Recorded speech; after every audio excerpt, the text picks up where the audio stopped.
Okay, I wanted to see. Good afternoon. It's what we've got 1 o'clock here, and we're going to start the workshop. The School Board of Alachua County, May 11th. We had a very lengthy workshop the last time we had a workshop, and I think with that in mind, we're starting, this meeting was scheduled for 1. It certainly wouldn't break my heart if we didn't have a totally long workshop today, but we're ready for it. And the fact that I have seats at Katie Seashell Presley's table at the stadium for the Gators, we won't talk about that. Anyway, so if we're here to 6 o'clock, we're here to 6 o'clock. We'll see. And we will have a break at some point. So with all that in mind, I'd like to welcome everyone. And Mr. Rella, we're looking forward to your presentation. Thank you, Chairman Hyatt, board members, and Superintendent Andrew. Obviously, I always appreciate being able to come before the board and talk budget. It's a really important piece of our puzzle. Obviously, the resources ultimately are super valuable and where we place those. In terms of the process, the budget is the only requirement the board has every year. It must be adopted. It must go through rulemaking. So, of course, at this point, we want to get feedback. We're kind of early enough in the process still to kind of make adjustments. So that's really, the intent of today is to provide, kind of a situation report of where we're at. And then certainly a big piece is asking for feedback from the board on specific items, stuff they'd like to see, et cetera. And we did provide the board with a preliminary budget in April, so almost a month ago, kind of outlining some of the challenges that are ahead, and we'll talk through those along with many other things.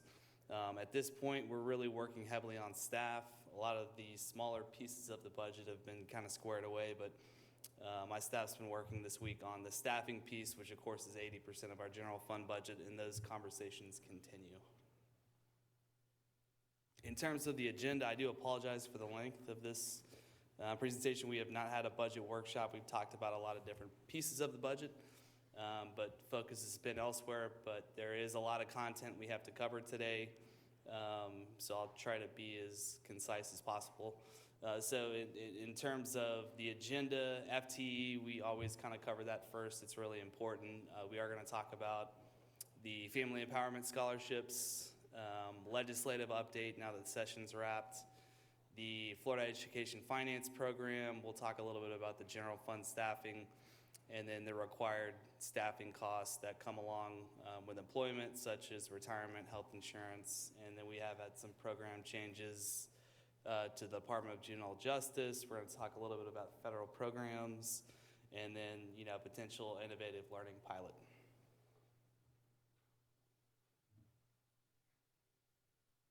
Did want to give the board just a general high-level list of the things we're keeping an eye on. My staff is. The calculation for budget is our 4th version of the budget. It's typically released April, May. This has been an unusual year in a lot of ways, and we're kind of waiting on that budget. They're supposed to be providing us some additional funds for the hold harmless. For the scholarship programs, they're supposed to restore funding, and that should be around $1.2 million based on my calculations. And then we have seen a small increase in our FTE counts, and we'll talk all the way through that, but that's something we're keeping a close eye on. The scholarship programs continue to expand. That is really an area of challenge for us budget-wise. And then the corresponding declining enrollment kind of situation we're in certainly makes things very challenging for staffing, budget, and of course, balancing the budget. The increased costs we're seeing kind of like across the board, it seems right now.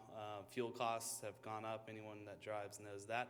Utilities, cost have increased, health insurance continues to increase, FRS. So a lot of our required costs that, we have to continue to operate and have little control over continue to rise. We've seen, obviously a lot of vacancies and attrition, and that's something, we keep an eye on as we go through the year. And just the general sense of, the impact of inflation, we're obviously seeing that in a lot of different areas. Like we're going through our custodial summer program, and, the price of wax and strippers almost doubled. So it's like, little pieces like that we see these significant increases, but when you scale that out, it puts a lot of pressure on the budget. And of course, as we know, the capital budget is stressed as well when we're looking at, building new schools, and those prices have absolutely exploded. All right, so on to FTE. This is kind of like a historical look back, and I've got it broken down into kind of three parts. You've got the district FTE, which is in our schools. You have the charter schools, which is on top of that. And then the scholarships, which is at the very top. And you can see, we've seen, from 13-14 to 17-18, really through 19-20, we saw kind of like a slow but steady growth in enrollment, which is really good for budgeting. And then, of course, in 2021, we saw that significant decrease in our enrollment, and then, a corresponding increase in the scholarship programs. And you can see, for the projected for 22-23, obviously we're still trying to get back to where we were, not projecting any massive increases in district student enrollments, but then you see the scholarships, obviously continue to expand exponentially is probably the way I would describe it best. And the FT is the single most important part of the budget. It drives, obviously, the revenues coming in. It also drives our costs. They need bus drivers, they need teachers. So all the student enrollment really impacts both sides. And that's what really makes it challenging from, a projection standpoint, is kind of how difficult the last couple of years has been. For this slide, we're really looking at this year's enrollment, and I wanted to just point out a few things. We've got it broken down by the school levels, and then obviously a total for district traditional schools, the virtual ed, and then below that's the scholarships. So for district schools this year, including virtual, we were projecting around 26,673 students, and our students are counted more or less twice a year. We have our Survey 2, which is in October, and then we have our Survey 3, which is in February. And you can see on that Survey 2 period, our enrollment was significantly less than what we projected, particularly when we look at our brick and mortar traditional schools, was down 880 students. And that's, of course, when we found, obviously there's going to be a corresponding reduction in funds. And then the virtual ed increased, but we increased significantly, but we are funded at a lower rate for that. So from Survey 2 to Survey 3, we started to see really in January a return of a lot of students, particularly in K through 5. And of course you can speculate as to why. My speculation is it was kind of towards the end of the Omicron, and we kind of started to see a lot of students come back in. So if you look at Survey 2 to Survey 3, there's an increase, about 100 students, but then we ran a current headcount report, and headcount's not FTE, we don't get funded on that, but it does follow general trends. It will give you a sense of what's happened since survey, and you can see the current headcount for elementary, is up, another huge chunk of students for this current year. So of course that, when we submit our projection to DOE, it's in January, and then we see, students returning at a, significant rate.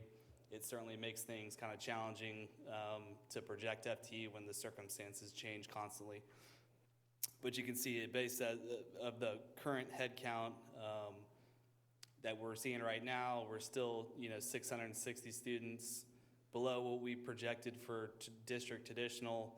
and then way over 542 on virtual ed. So, a total of net of 123 students under projection. And then on the scholarship piece, obviously those continue to expand significantly. We'll talk a little bit more about that. So at a high level, you can see the district traditional, the district virtual from the projected for 2020 for the current school year, the actual, and then where we project those student counts to be for next year. Of course, as I mentioned before, the circumstances change constantly. We enroll new students or have been enrolling a lot of new students in the last few months, and that, of course, makes it really difficult to staff and other things. But for next year, we're projecting an additional 356 students in district traditional, so a lot of return of those students, hopefully. District virtual, reducing slightly, but more or less holding steady.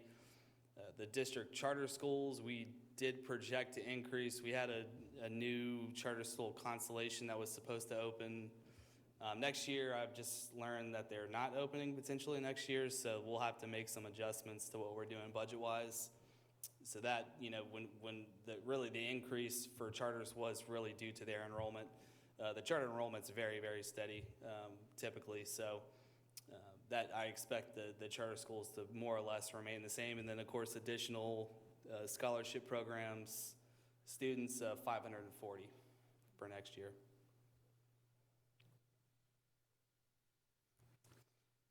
So a little bit more detail on the district. Mr. Rella, Ms. Certain had a question. Thank you. Mr. Vella, you actually partially addressed it on the previous slide about the Constellation.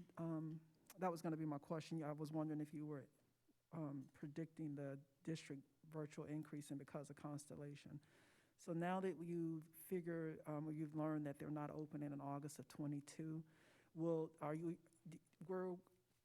will you put that projected 85 students? It's not are Right. you predicting that they will come, or will you budget for them to come in the district traditional, or are you thinking they will drop down into one of the scholarship or homeschool categories?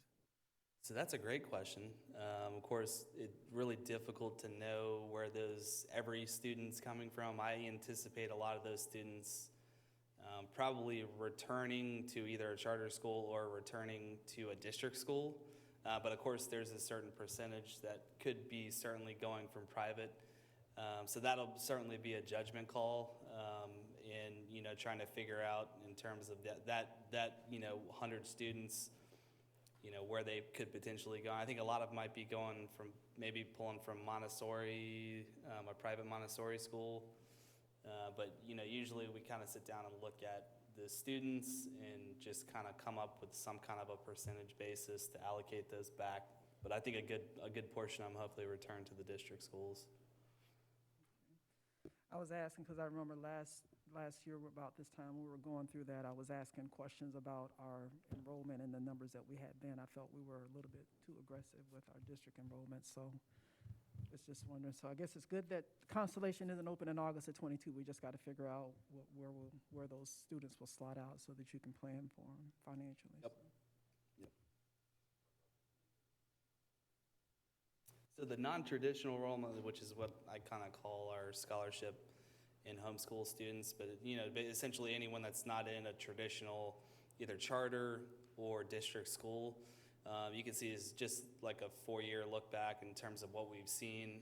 The McKay Scholarship Program has been pretty steady for probably at least 15 years in terms of the number of students. In 2020-21, we did see some shift from the McKay program to the family empowerment. And, I mentioned this before with the board, but, the empowerment scholarships, single biggest threat to education, in my opinion, in terms of the financial aspect.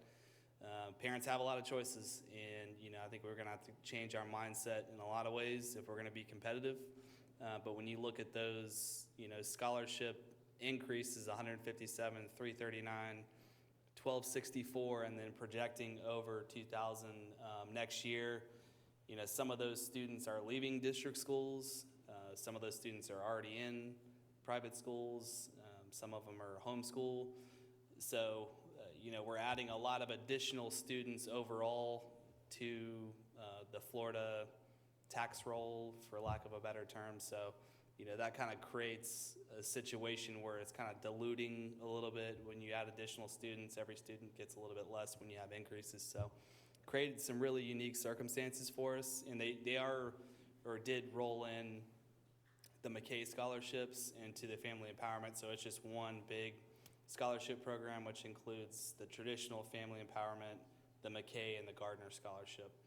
The homeschool enrollment has been something we've tracked for the last few years. That again was pretty steady enrollment, 12 to 1,300 back as far as our records went. And then for the first COVID year, 2021, it exploded and increased 1,200 students. And I think what we anticipated, is, to be honest, when we're looking at a projection, is like somewhere around 70 to 80% of those new enrollments to homeschool to return to district schools didn't see that. And that really led to a lot of our issues in terms of FTE. But of course, no precedent for, that situation. So it's, talking with a lot of different districts and trying to figure out which works best for us. We've seen the homeschool enrollment decrease, but, there's still a lot of additional, we compare 1920 to what we experienced this year. There's 800 more students, and a lot of those students came from our schools. So that really, creates challenges in terms of budgeting.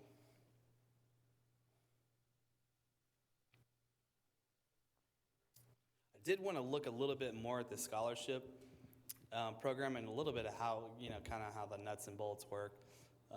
And this is really just a summary. There's a lot more that could have been put on here. But just so the board understands how some of this works, if they're not already aware.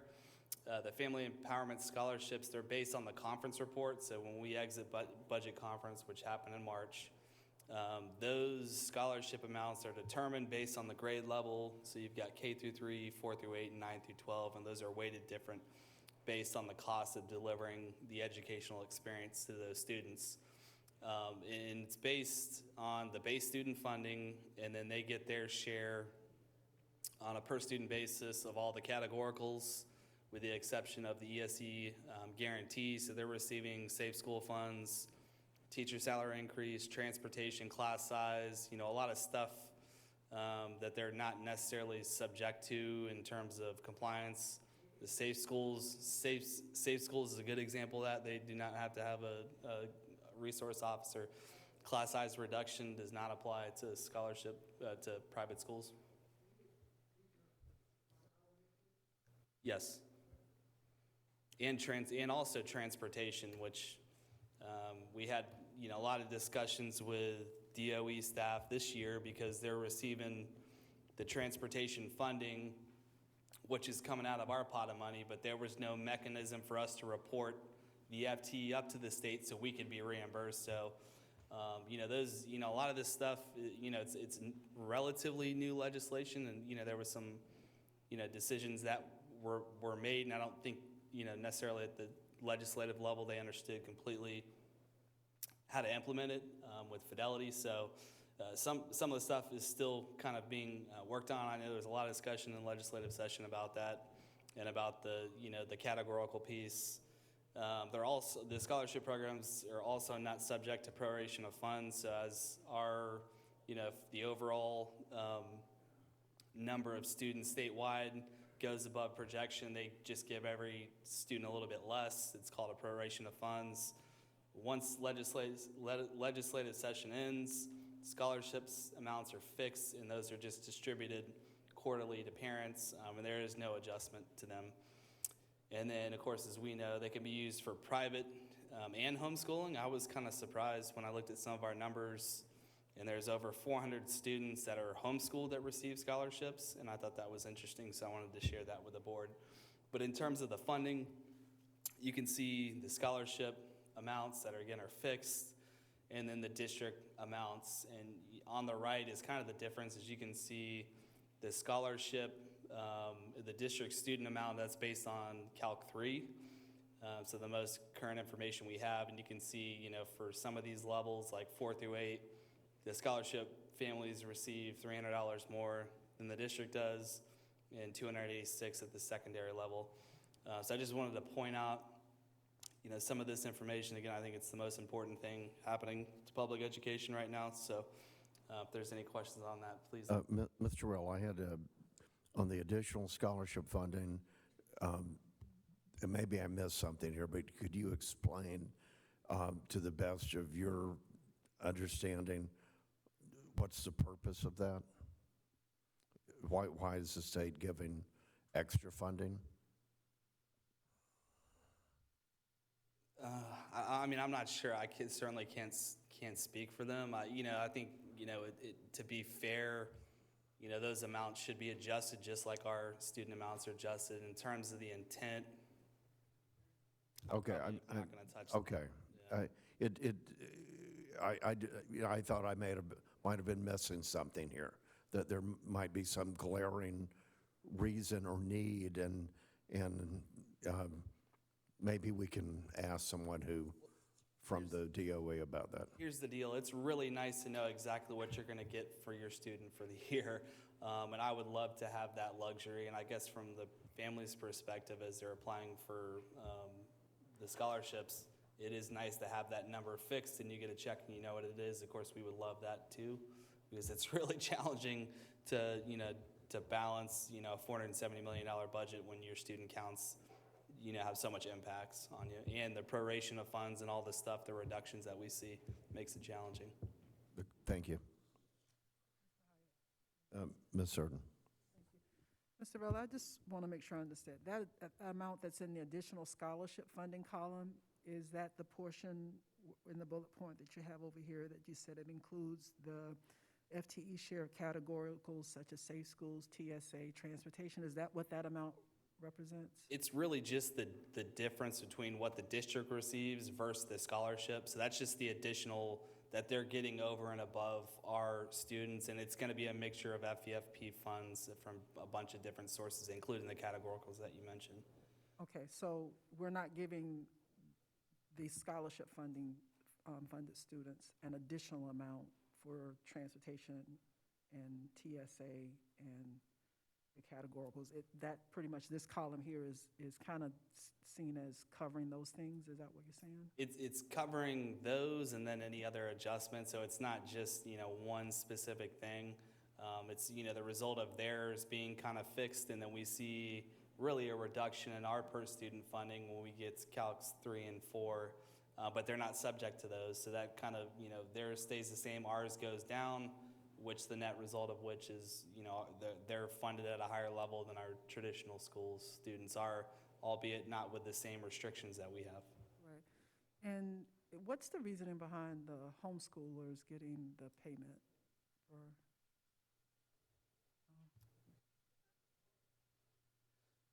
Again, that's probably not a question I can answer.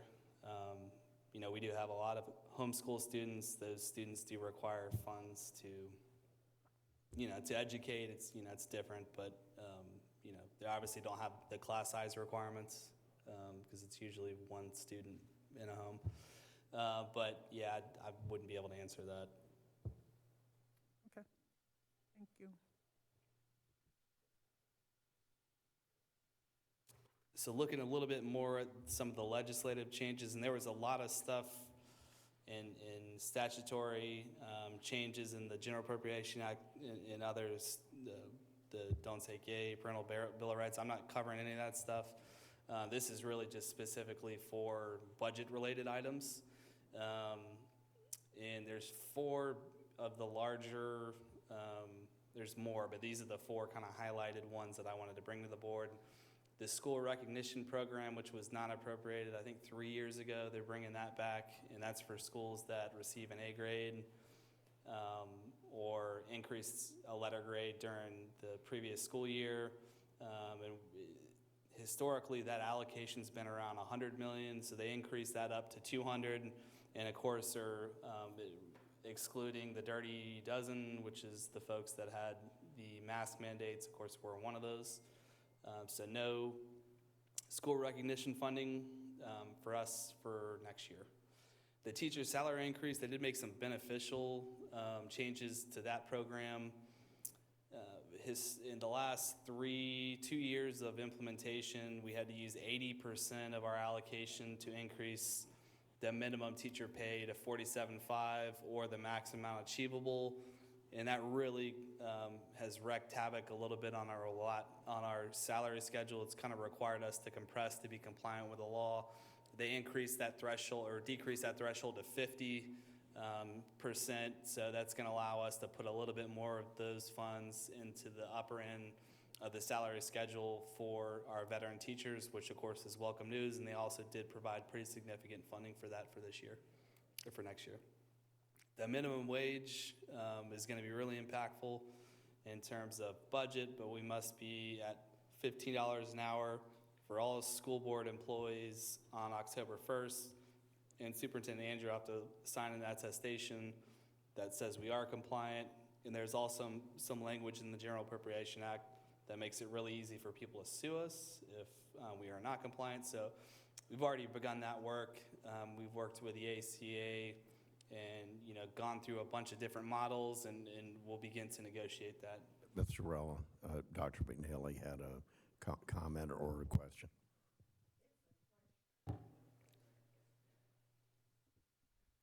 My question might be not for you, but Mrs. Wise. Inasmuch that we are finishing up our testing and we would be one of the districts that would not qualify based on our mandates with masking and everything, but inasmuch that the budget has gone up to $200 million since before, what are when will the scores and all of those things get back? I haven't heard a thing. And if we're not even being considered, I'm wondering about all of the other districts, other than the 12 districts that did not follow the governor's mandate. How is that, what are they using? I'm not sure I understand your question. Are you asking when we're going to get the scores In other words, for the testing?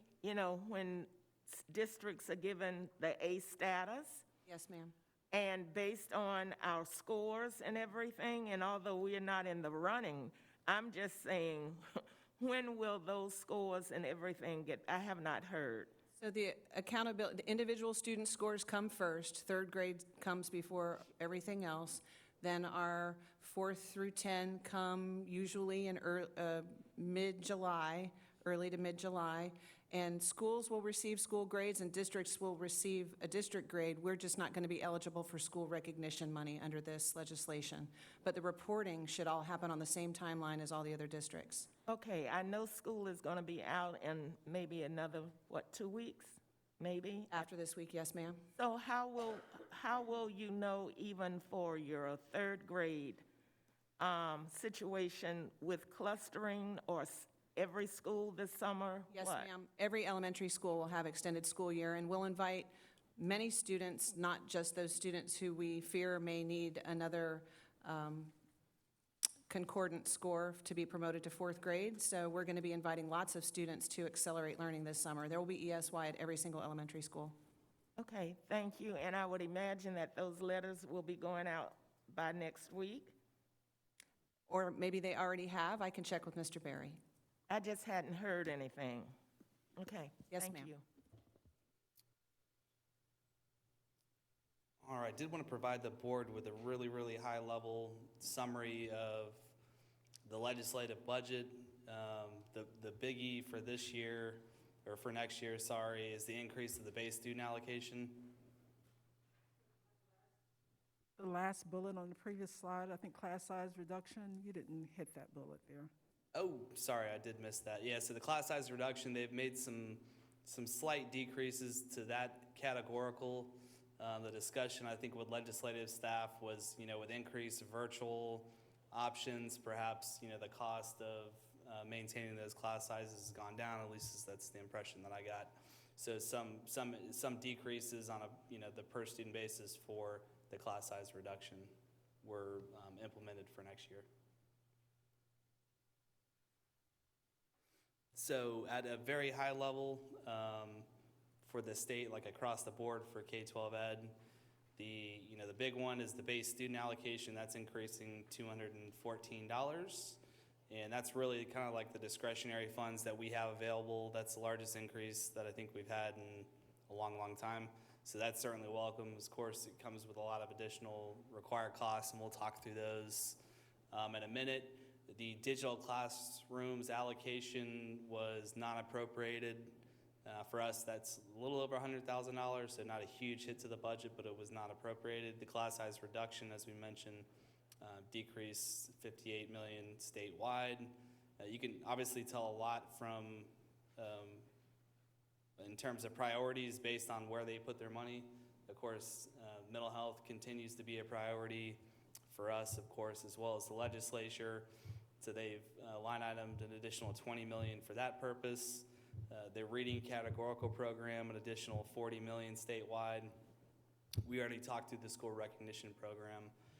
And then an increase to the Safe Schools allocation of 30 million and additional student transportation funding. And my understanding is that a lot of the rationale behind that was, again, give districts additional funds to implement the minimum wage, $15 an hour, and then the teacher salary increase allocation, which is an increase of 250 million.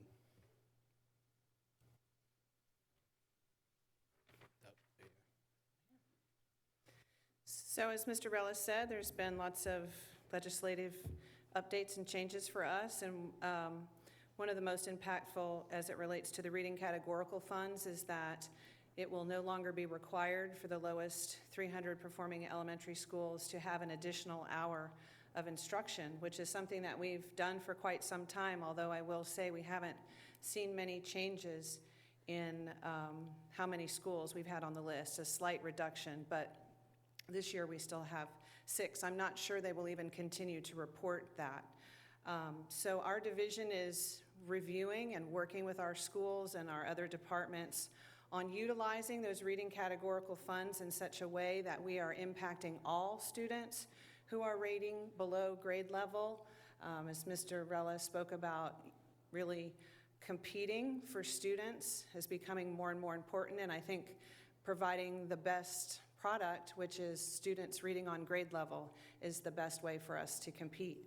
And so we are going to be placing an emphasis on coaching support for teachers, because the students who are showing us the greatest learning gains are in the classrooms of our most effective teachers. So if we can help all of our teachers become like those teachers who are seeing tremendous learning gains, we know that all of our students will be reading on grade level. So we will be working. We've already started communicating with our lowest 300 school principals, but we'll be working with all school principals as well as the departments around improving coaching support, professional development for our administrators around quality literacy instruction so they can give high quality and frequent feedback to teachers. We know we need to do a better job with our Tier 1 core instruction and also get more targeted in our use of Tier 2 and 3 supports for students. So this means rather than just looking at a few of our schools who are the lowest performing, really drilling down to the student level and being more targeted and intentional with our interventions and support. Dr. Paulson had a question. That is definitely something that we're discussing, and in fact, we get frequent feedback from the Department of Education in regards to the need for additional teacher support from literacy specialists. We have by far the lowest ratio of teacher literacy support specialists from the districts that our Bureau for School Improvement supports.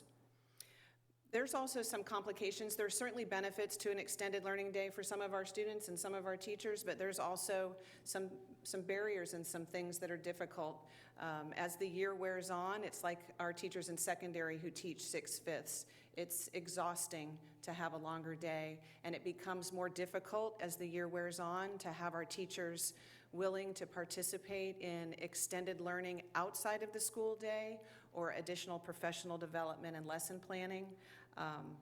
And we feel like spending time focusing on the right things, like our U-Fly program, implementing that with fidelity, and building the background knowledge and the content areas for our students are some ways that we can help all of our students be reading on grade level. I'm sorry, I can't hear you. Are you going to increase the day or increase just the teacher's time? I mean, what? When you say 6/5, that's because, but you have an extra planning period. So I mentioned that as how that leads to teacher fatigue throughout the school year. So for our 6 elementary schools this year who have extended hour, we lose some of those teachers through attrition through the year because it's so exhausting, or at the end of the year, they prefer a more traditional elementary school schedule. Or as the year wears on, it's more difficult to have teachers who are willing to do after-school tutoring or participate in professional development because their day is so long. How are we paying the elementary school teachers? Well, that would be a better question for Mr. Rella, but I know that it's a combination of reading categorical funds and other general funds. The reading categorical does not fund the extra hour of instruction for our 6 schools. It can't. It's like $1.3 million, a big number. 1.8 is big, 1.3 is big. But the reading categorical is not that large. So we're looking at how we could spend that reading categorical money to really upskill and support all of our teachers for all of our students who are reading below grade level, not just those in a few of our schools. No, I was just wondering, because it's just this flat amount for the secondary school teachers. I know we probably getting into bargaining right here, but if I am, tell me. So for the elementary school teachers, we pay them their hourly rate for the additional hour. It's interesting.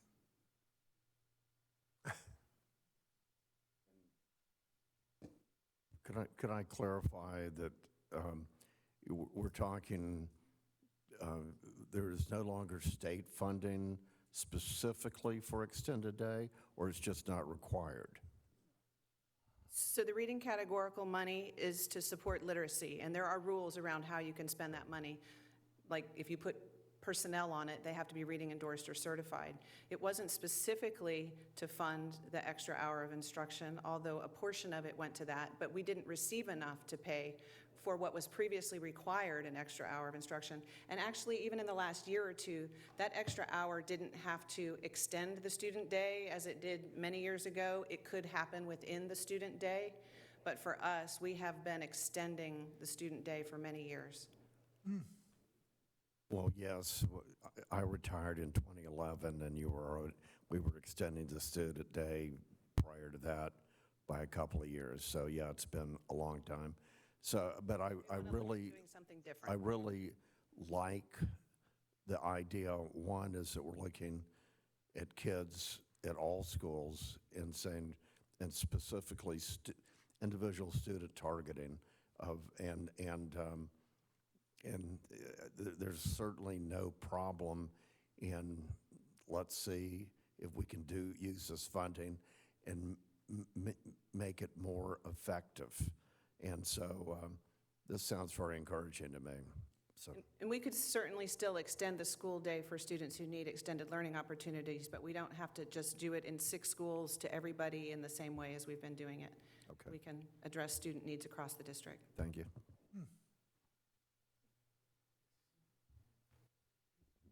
Ms. Wise, would you go back? Thank you. So those 6 schools that we have the extended hour in have the highest number of students who are not performing on grade level. Is that kind of the? So they could, but we could have schools who have larger numbers of students performing below grade level. So you get on previously the lowest 300 were the gain scores were the lowest across all the elementary schools in the state, the 300 lowest, and it's a 3-year aggregate. So I'll just use an example. Metcalf is a very small school, so then we have schools who aren't in the lowest 300 who have more students reading below grade level potentially. So it isn't just the schools that were identified are not just the schools who have the most students reading below grade level. So Metcalf is almost like an outlier because they only For have sure, 88 students there. correct. So this targeted assistance by student, I do like the sound of that, but I guess since we have schools that were not the additional hour, that are not SI schools, can you provide us with some data on what's been done with those students? Because we can name schools that have a large number of Childs, probably Wiles on Tower Road, if I'm thinking correctly, and Hidden Oak, that have a large number of students. They're not SI schools, they're probably not the lowest 300, but they have a good number of students who are not Right. on grade level. Can you provide the board with information on what's been done with those, in those schools, since they're would not have been part of this expanded learning for the extra hour, and how the interventions and things are working there, and the progress of those students at the schools there? Because if we're talking about, I'm not saying I'm in favor of or against extending the school day, but I do know that the students need additional instructional time. I've heard that conversation with y'all professionals.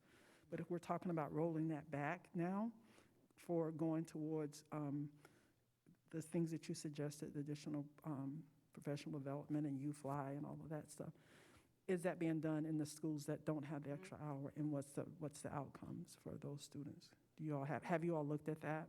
You and your We staff? are in the process. I happen to know a guy in accountability too who can help us with that. Yeah. So we can bring that information to you. But when we talk more about the federal programs later too, what we're working really hard is to identify what's working and do fewer things ruthlessly well. And that would be part of it, exactly what you're talking about. Thank you. Dr. Paulson. Smile. I am. tough. Hey, I love to talk about reading, so Kevin Barry's really jealous right now. We're getting the same amount of money, or we're not getting, what are we, More reading categorical money than we got in the previous year. With fewer requirements. okay. Okay, because you're gonna have a lot more kids when you start getting these bigger schools, just because they don't We have a lot of students who are a not D or an grade F, level. you don't have, right? Yes. Those, the D or Fs are the ones that got extended. No, not necessarily. That isn't how it works. I mean, Williams doesn't have the extended hour. They're not on the lowest 300. So, but they are an SI school for targeted assistance. So those two things are not necessarily the same, Okay, being an SI school and being in the lowest 300. all right. Just wondering how you're paying for it, that's all. He has to figure that out. Ms. Wise, I'm sorry to have you to come back. Okay, you can just sit down. I'm sorry to have you Okay. to come back, because I doubt very seriously, before the new school year begins, if we'll have a workshop on reading and math and all of the core subjects. But one of the things I want you, the committee, to take a look at is that if you're changing strategies, you may be eliminating the extended day. What I'd like to see for the children who are not capable of being on grade level, and we've had some year after year after year, but also please put back in their specials. Children don't like school now because they are pulled for extra tutoring. They have to do extended day, and they never see the likes of outside with or art or music or PE. And so if that has not helped, please put it back in, because these children really need to have those core curriculum pieces in their day as well. I agree. Okay, Dr. McNeely struck a nerve here because she is 100% right. But my understanding is that we no longer did that. That's my understanding as well. I know that at one of our SI schools, there is a group of students who are coming out of some of their specials some of the time. Yes, they are. I just wanted to tell the chair. Well, I appreciate knowing that because the last time I looked into this, which was, I'm saying, over 2 years ago, we had gotten that straightened out. And so I'm sure that we'll talk. Planning will be part of that straightening. Yes, we'll talk about that. Thank you for bringing that up, Dr. McNally.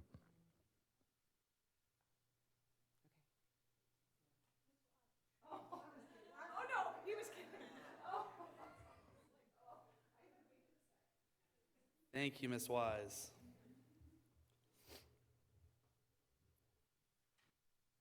All right, moving on, we provide the board a little breakdown on what our Florida Education Finance Program funding looks like for the coming school year.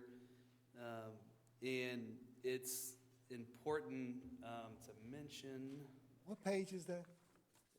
oh, here we go. Did we miss a page? I think I went up instead of going down. We should be on page 12. Okay. So this is just a breakdown of the budget timelines. I'm not sure how familiar the board is. Of course, me and my staff are ultimately very familiar with this, but it's important to kind of know how we roll through the year budget-wise.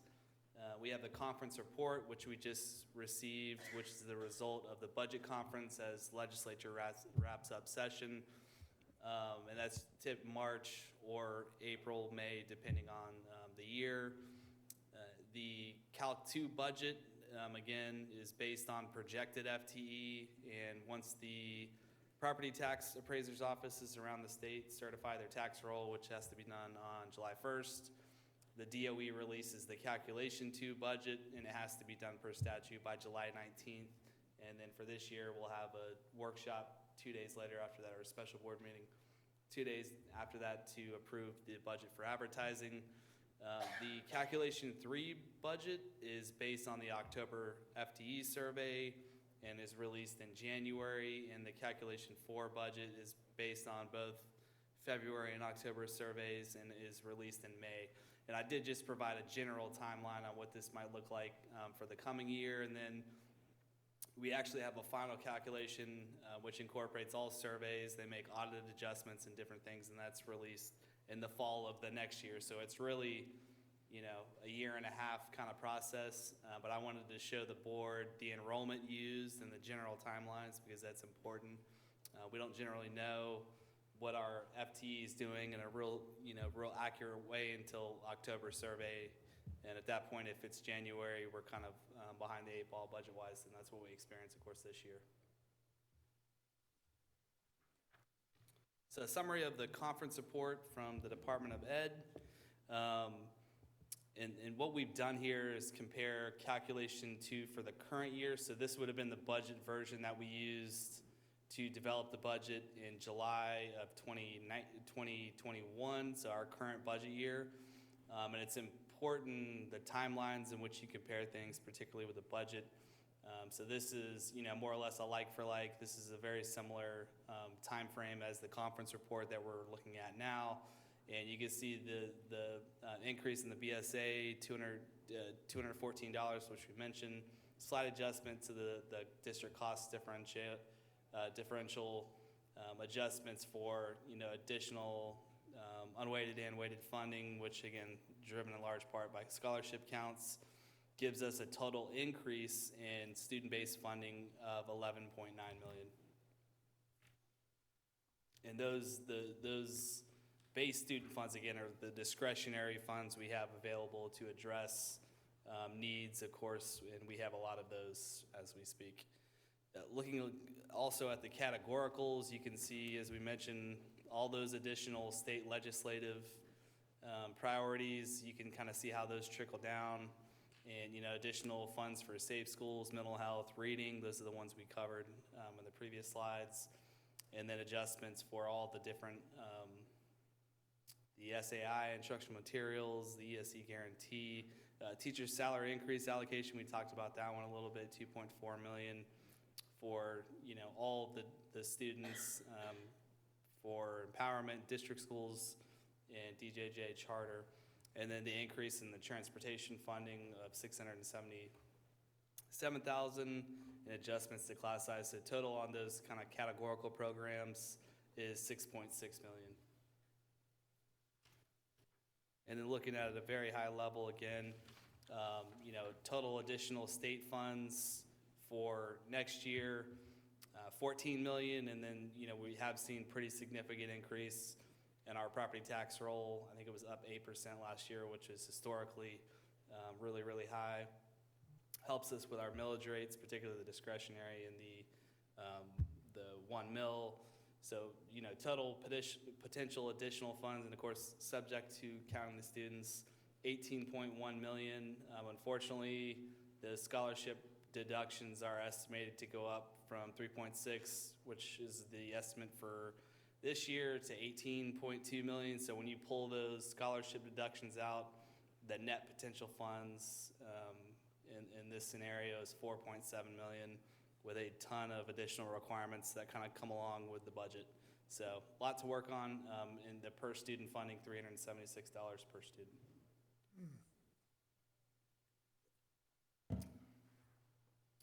So looking at some additional required expenses, and this kind of, we're setting aside different pieces that we know are going to be in place for next year. So the teacher salary increase allocation, we know those funds will be spent specifically on the teacher salary portion. We can't use those for any other purpose, so they're kind of restricted. It's an additional required expense. Luckily for us, that also came with additional revenues, which is helpful. The minimum wage, obviously subject to negotiations, and this is not a proposal. We just went through a bunch of different options with the ACA team and have an estimate of $4.8 million potentially to implement that requirement. The Florida retirement system, $1.5 million in additional required costs. Health insurance is going up 5%, so that's about $840,000.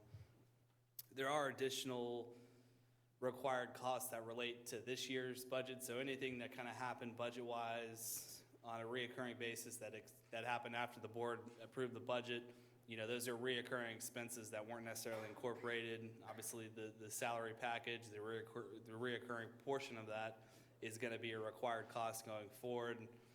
Compensation committee approved various positions, including the bus drivers and others. So that's an additional $443,000, and we've added some positions for departments, around $362,000 for this year.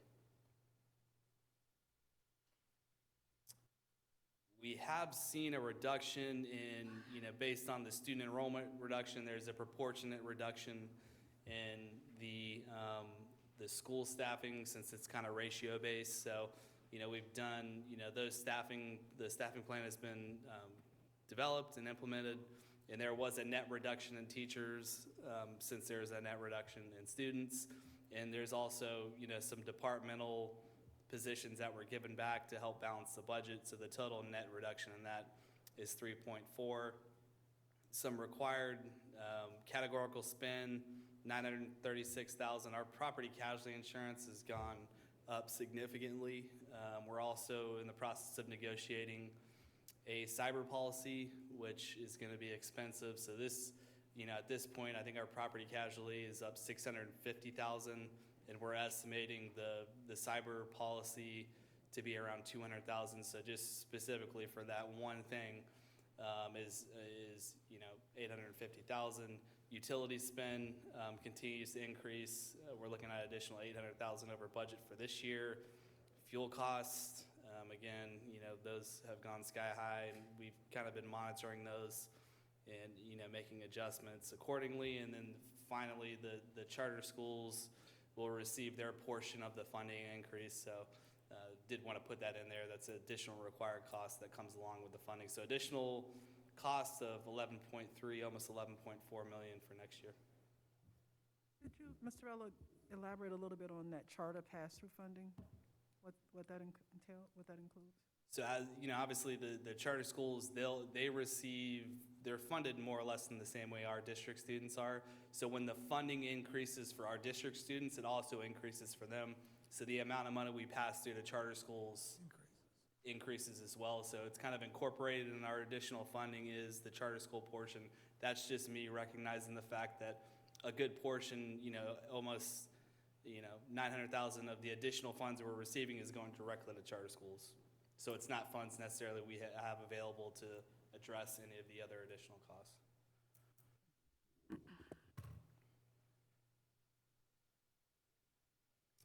So balancing the budget, obviously going to be really challenging this year. I feel like I say that probably every year, and it's probably true every single year, unfortunately.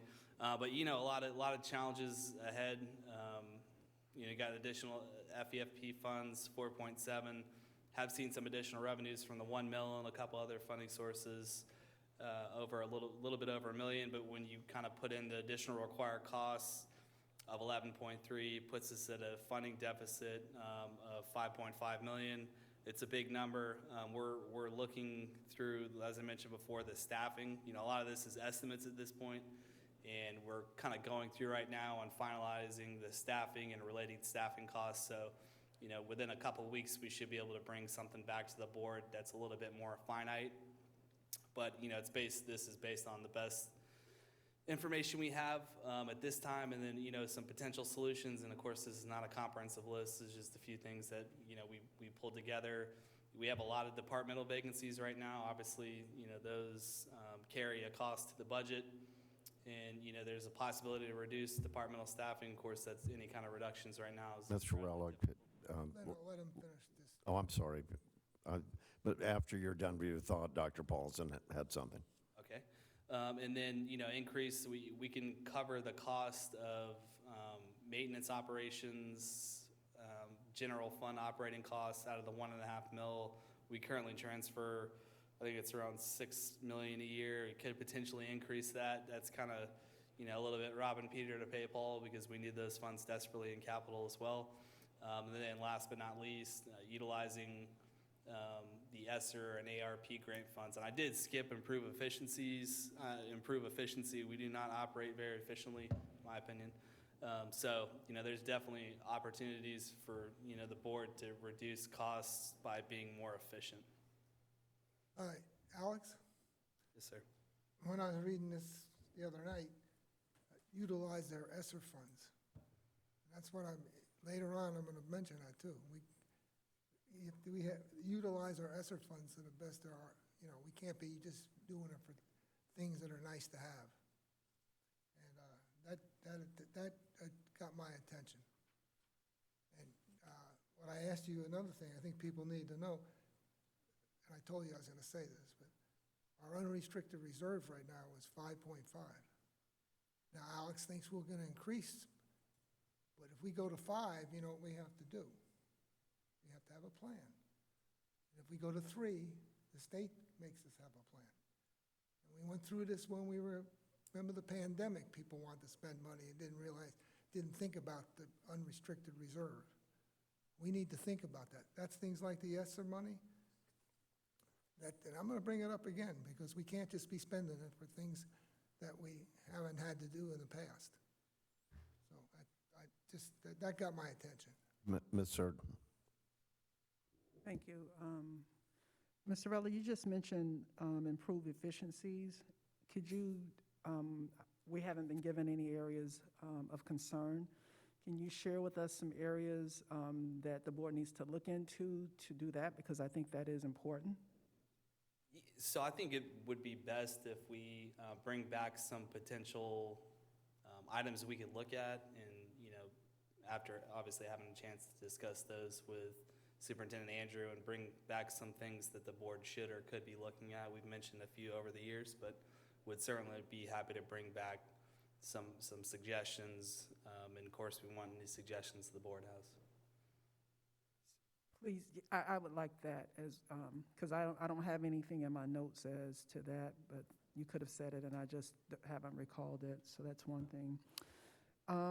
Utilizing ESSER and ARP funds, there are some allowable uses for that, for expenses, not necessarily things that are just nice to have. I mean, I am concerned as well about our reserve, and I also am concerned that we utilize those ESSER funds for which their intended, not kind of, but their intended usage of them. So I guess it would, my question to you is then also is bring forth what staff recommendation is, or some areas that you and your team have explored.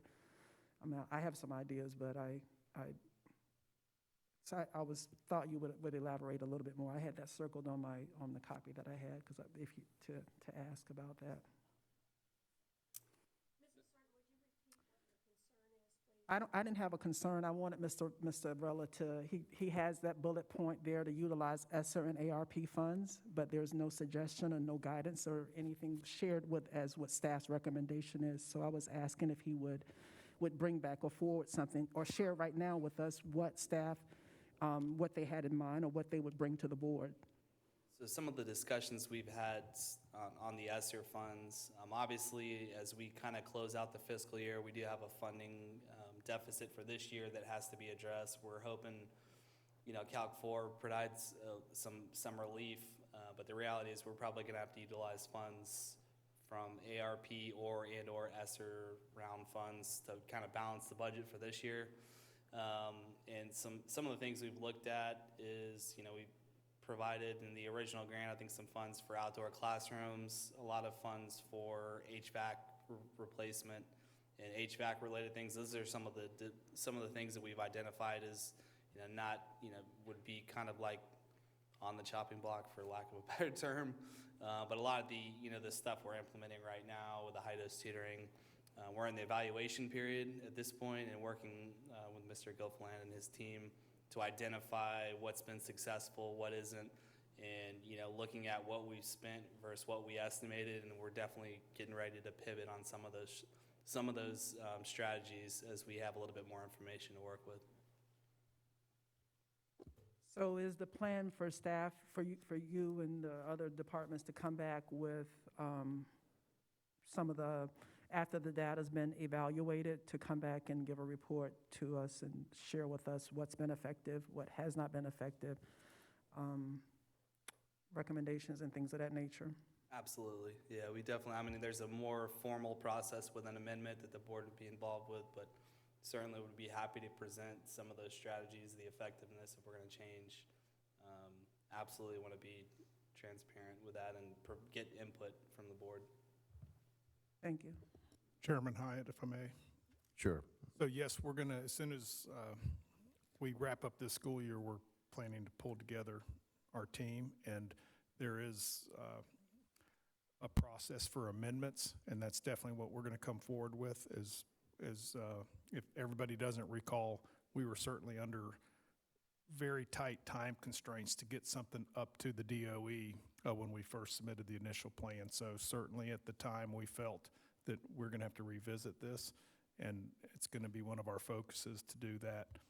And as Mr. Rella said, there's various areas that as we make amendments, we'll be able to draw from to address needs, throughout the districts for our students and just across the board. So we are certainly focusing on the opportunity to do that here in June.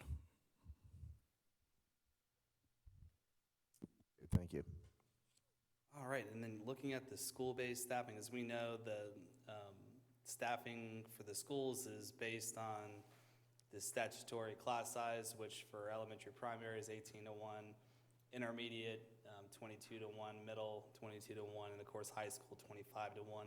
So what this chart does is just kind of show you what the projected was for this year, which the budget was developed and adopted, compared to the projection for next year for district schools, and you can see the increase or decrease in this case of the number of students, and then on the very right you can see the corresponding ratio decrease in instructional. So net across the board from the beginning of this year to estimated for the beginning of next year is a net reduction of 27 teachers, which is really based on a reduction in students. No. Some adjustments to the ESE instructional staffing. You can see the district resource. We're projecting an increase 3.5 units. Self-contained ESE reduction of six teachers. The gifted, a net reduction of 2. No changes in the speech language therapist. The ESE pre-K down slightly. Functional PI, no change. and the alternative schools, a net reduction of 3.2. So overall, for the ESE school-based staffing, a net reduction of 9.66 teacher units.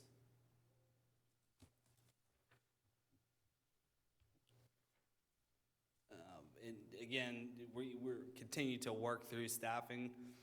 This is just based on what we've done at this point. We're obviously looking at departmental staffing, as is mentioned that on a previous slide. We're looking through those units and vacancies closely.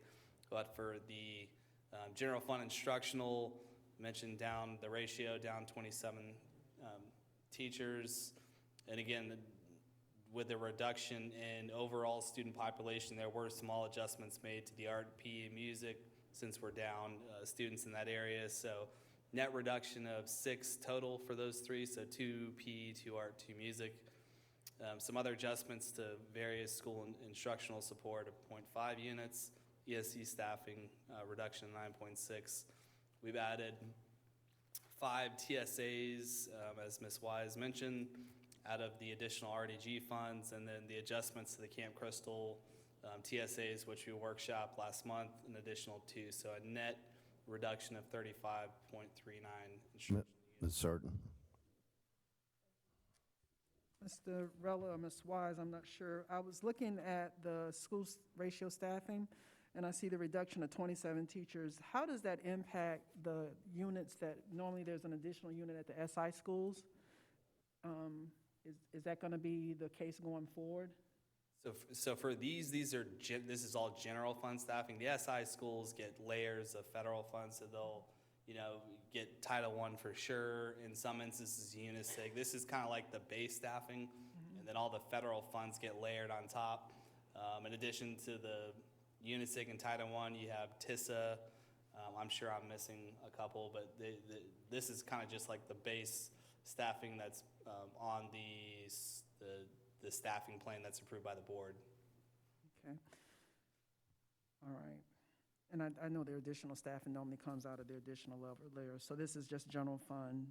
These are positions paid out of general fund. I am concerned about those positions as well as the ESC staffing, because we've had so many, the ESC positions vacant in our SI schools. I don't know about district-wide, but I'm at those schools, so I see their reports from their principal on their staffing in there. So was a little concerned when I saw this in the thing there with the reduction in that, so. So one of the things that we've done to address that for our SI schools specifically, but also the next tier of the most fragile schools, former SI schools, is allow them to overhire this summer so that they can start the year fully staffed. And I'm assuming that the physical education, art, and music, those are all the extra positions that by our staffing formula that's that we were able to reduce because of that. Is that Right, pretty so much it's all based on the kind of the break points, if you will, on the school-based staffing manual. We're working with those schools. Obviously, with some of those break points, it's not like if you go from 650 students to 640, you're reducing the needs a whole lot. So we're working with those schools. We also, have a requirement in our collective bargaining agreement to provide planning time. So that we'll have to look at those situations individually. But we still have the requirement to do the planning time, and that's how we achieve the planning time is with the specials and then the early release Wednesday. okay? Thank you. The FRS rates for next fiscal year, up again for the regular class, which is 90% of our employees, is up 1.09%, which is pretty significant. We've seen pretty significant increases the last few years. Special risk class, which we have 1 employee who's in that area, drop is up a little bit, and then of course the elected officials is up 5.5%. They did make some changes to the investment plan for this year, or for next year, sorry. The contribution requirement increased from 6.3% of the employee pay to 9.3%. So that's really what drove the increase in FRS rates. We paid the same rate for investment as we do for pension, But since the deposit requirements increased for the investment, they had to increase the rate to compensate for that additional cost. The insurance fund has been up and down, as you can see. We started off as self-insured in 2013 and consistently added to the fund balance. And then in the 2018, 2019 years, we saw pretty significant claims trend, and then had subsequent increases to the rates, which has obviously helped us recoup a lot of those lost funds. And we've implemented a ton of different rebate programs, different strategies with the insurance committee to try to address cost avoidance, number one, and then also if we can get rebates and refunds, we want to do that. So we've seen some recovery in the insurance fund balance. Of course, at this point, we're a little less than halfway through the 2022 plan year, so I wouldn't put a lot of emphasis on our current fund balance at 12.3. What we typically see this time of year is folks that haven't paid down their deductible or are at the point where they're hitting their out-of-pocket max and certain things like that. So the first part of the year, the trend tends to be down. That kind of allows us to build the fund balance up for the summer. And then, of course, the winter break, which are our two biggest claims periods with, especially this summer when we have, 70% of our workforce is not here for 2 months. That's when you tend to see elective surgeries and things like that. Well, last year, the COVID had a big effect. Yeah, COVID's had a tremendous effect, and we Still actually have have some it, you think? information on that. You think you'll have it this year? You guys talk about it? Did Bailey Group say anything? Sure, so we bring that to the insurance committee every meeting. So we've kind of looked at cumulative claims from going back to March of 2020 to now, and that totals, any medical related costs that also had a diagnosis of COVID or COVID related is over $8 million for the last, 2 years. And you guys did a pretty good job of right there being where you're at. It's been, honestly, and I don't know if we have any committee members here. We don't. Really good group, but, trying to come up with creative solutions and ways to address some of these concerns without hurting employees or hurting the district. So I think, a lot of the rebate programs we've done, they're very impactful. They've really helped our rebates and trying to get, to have employees not go to the emergency room, go to the quick way. I mean, it's all the same stuff that kind of has always been the case. But making plan design changes to affect behavior, which ultimately helps with the cost, but the costs continue to increase, especially drugs. Have been just outrageous. I mean, we have some employees that have, over $240,000 in specialty drug costs per year for one employee. So those are, there's some really eye-popping stuff that you see, and I certainly welcome any board member that wants to come to the insurance committee. We meet virtually. It's a good group, and you can get a sense of what kind of the things we talk about. What's amazing is people need to hear this, that we're one of the few places that pays 100% of the insurance. We are very unusual. Most districts, And it's a decent deductible. right. Most districts have a required, not just districts, counties, Board of County Commission, municipalities have some contribution. We do not. It's in policy that we don't. Some are, the ones around us, well, a couple, I didn't see it recently, but Marion County, you had to contribute $2,500. So $3,500 up in Columbia. So this is something when we pay our people, that's a big benefit, gigantic benefit. And that's why, you guys, good job. Thank you. That's certain. Thank you, Mr. Rell. It's like $2 million more in COVID claims, up to $8 million. I think the last time you told us it was just over $6 million. So now our actual COVID claims from March of 2020 exceed our first CARES Act or the GEAR grant that we got. That was $6.2 million, I think it was, or $6.8 million. Right, yeah, really Yikes. significant. And I think, since I last did this to the board, I think it was Omicron. I mean, even though we didn't necessarily see a ton of deaths. We saw a lot of critical illness, a lot of emergency room visits, a lot of complications and RX that kind of goes along with that for sure during that, December, really January period of time. I think we've covered most of this on this slide just through discussion. But I did, obviously the insurance committee develops a renewal. We do bring, in a consultant to help us walk through, and an actuarial team that pulls together our claims data, and we present that to the committee. And some other stuff that we'll talk about is the potential of a health clinic that the committee would like to see.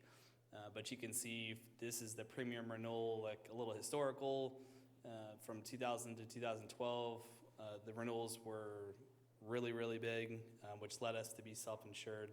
And starting in 2013, it's allowed us to kind of control those costs. So for the 2023 plan year, which will be effective January of next year, it's 5.17% is the recommended renewal.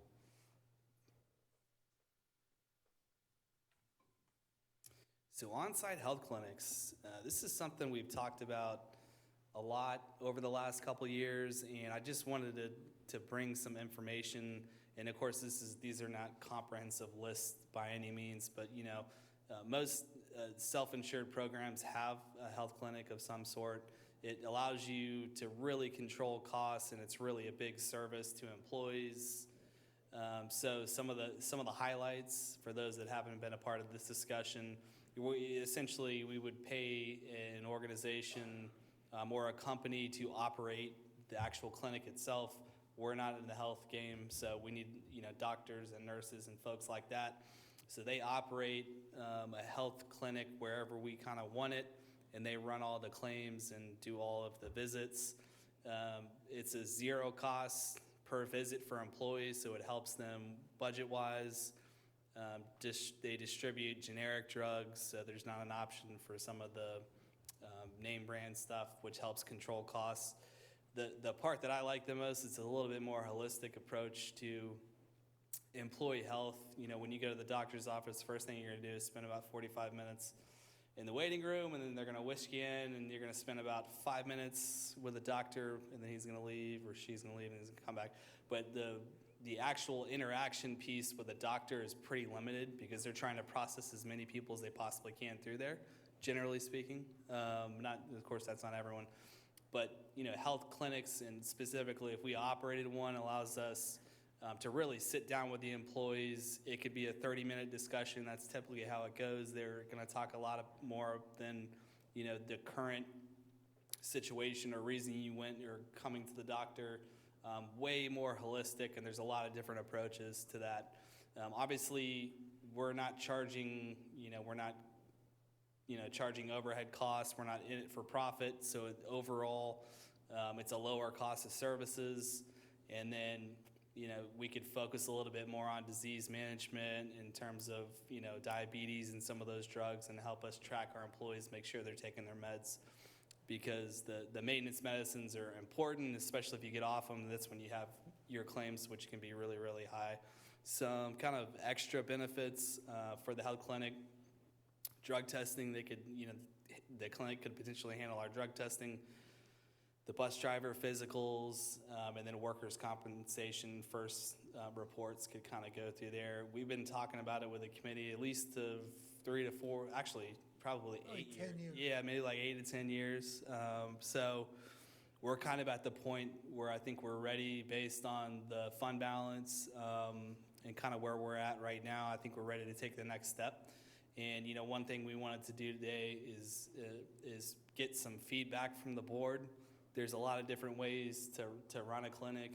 I know we've talked with potentially working with the Board of County Commission, but there's a lot of pieces of the clinic. I have on here adult versus pediatric. Most school districts and others don't have pediatric. They focus specifically on the adults. You could have a weight loss component to it that helps people maintain healthy weight. There's mental health, and I think what we're looking at is potentially having a clinic. Starting with one and then kind of build out from there after we have a successful model. We would need to establish the timelines. I know we've talked about having it within the next year, hopefully having something in place. the location is important. It needs to look and feel like a doctor's office. It doesn't need, we can't put it in a closet somewhere. It needs to be somewhere, that's nice. When we talked with the committee, we felt that it would be best if it was somewhere on this side of town. We've got spaces next to transportation. The Servant Building's vacant, Manning's vacant. Those are some of the places we looked at. But geographically speaking, we have a lot of employees on this side of town between the schools, facilities, transportation, and district offices. It might be a good kind of starting place, would be kind of in this area. And then we would also have to select a clinic operator that would kind of operate the clinic for us. And, setup costs really depends on the facility we select. There will have to be some kind of infrastructure to make it into a doctor's office. And then there's a reoccurring cost associated with actually, running the clinic, paying keeping the lights on and paying the operator to do that. Hey, Dr. Pauls. Yeah, I know, when I say 10 years, we started out, we went to see St. Johns County when they had one. And that's, some people want 3, but one's probably a good way to start. Citrus County came up to see us about 3-4 years ago. And I hate to say this, but it's the last piece of our long-range plan we had for the health committee. And it's been long in waiting, but probably one's a good answer. And it's not a doctor, that you have a nurse practitioner or a doctor assistant, nurse assistant, yeah, physician's assistant. So it's been long overdue, but I think it'd be a benefit to our employees. Ms. Surden. Thank you. Mr. Rella, I was excited to read this, and I agree with it. I've had a conversation with you about it. My question, or actually I have 2 questions. I was wondering, in the services that you all would possibly consider, this is actually a comment, of possibly expanding to the reoccurring diseases like, diabetes, high blood pressure, smoking cessation, as well as the weight loss, which you have up there. And I said that because when the city of Gainesville first started their wellness program, way back when, in the mid-90s, I think they were probably the first in the area, in the county, to do that. Those were the things that they focused on, and because they said that those were the illnesses that had a lot of dings on the plan. And if they had incentive, they called it Pro Club, where if you exercise, kept your diet, you had a physical or like a little evaluation going in, and at the end of the year, you got like a rebate. So that was just kind of one of the things that they did, that the city of Gainesville did. And then the county started their clinic, and it's been very successful. My husband was insured with them, and so our family, our kids were there. I don't think they do pediatrics. I think you have to be at least like teenage to be able to go and do like the strep and things like that. So I do see there is some advantage to focusing, but if just with the employees, with the illnesses that are having, that I just mentioned there, having those seen in the clinic, as well as like, ear infections, strep, things like that, it's just a big benefit to employees, as well as like blood draws.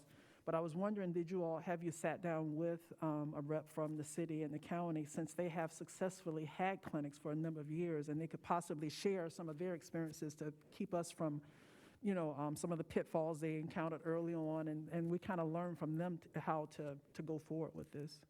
Right, so definitely had a lot of discussion with my counterpart with the Board of County Commission. I've not spoken to the city of Gainesville. But yeah, they provided us, they came to the insurance committee and presented on their program and kind of how it works. And, they've been a really good partner in that area. And I think ultimately, if we have a successful program with this clinic, we could partner with them where we could kind of both utilize our networks.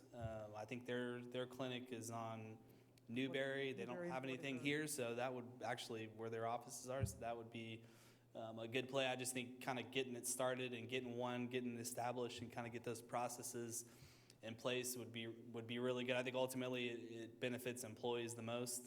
And I think, having something geographically in this area is good, but we're certainly open to feedback. It needs to look and feel like a doctor's office to be successful, but that's kind of where we had looked at it, it was kind of by that transportation compound, just because we have vacant buildings there at this time.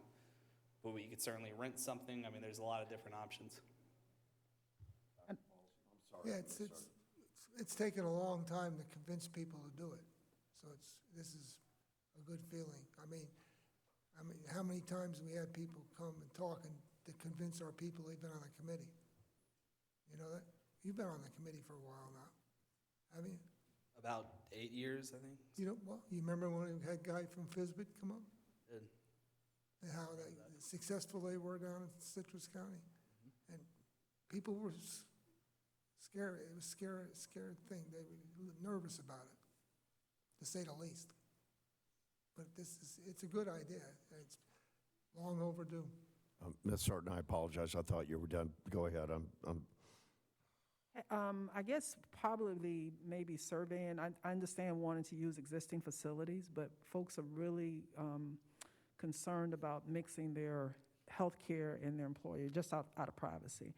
And so you may, I'm wondering if you have, if it was entertained with partnering with the county or renting something off-site, because you may get, it's good to have the clinic, but it's no good if people don't use it, you know. So you want to increase people's confidence that they will have a measure of privacy between their healthcare and their employer. And I think if it's on-site at a site that's seen as being probably, district-related, it may be slow to build up clientele there. I think the county had good buy-in initially because it was off-site.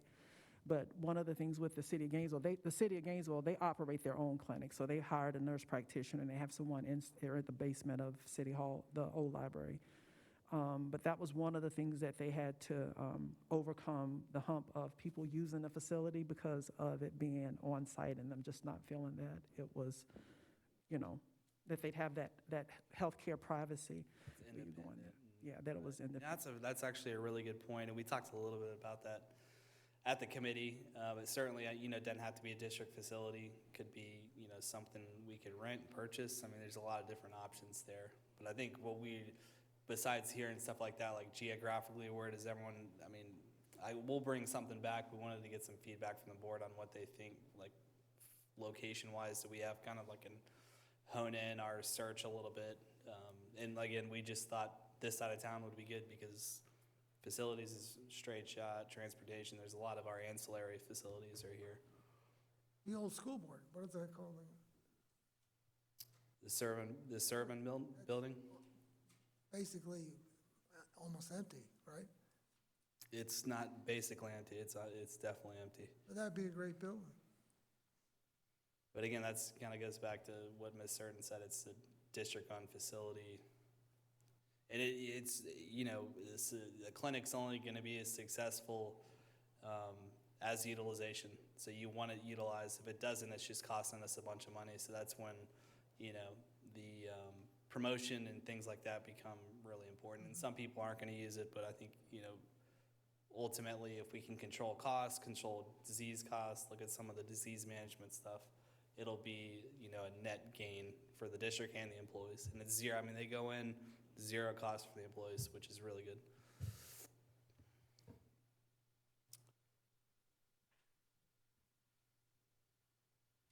And I will turn it over to Ms. Wise again. All right, at the last board meeting, Ms. Neal brought to you the need for an MSID change at both the Alachua Regional Juvenile Detention Center and the Alachua Academy, because Sequel, who is our education program provider, let us know that they will not be renewing their contract with us for the new school year. We are, frankly, one of the last districts who was still contracting that work out.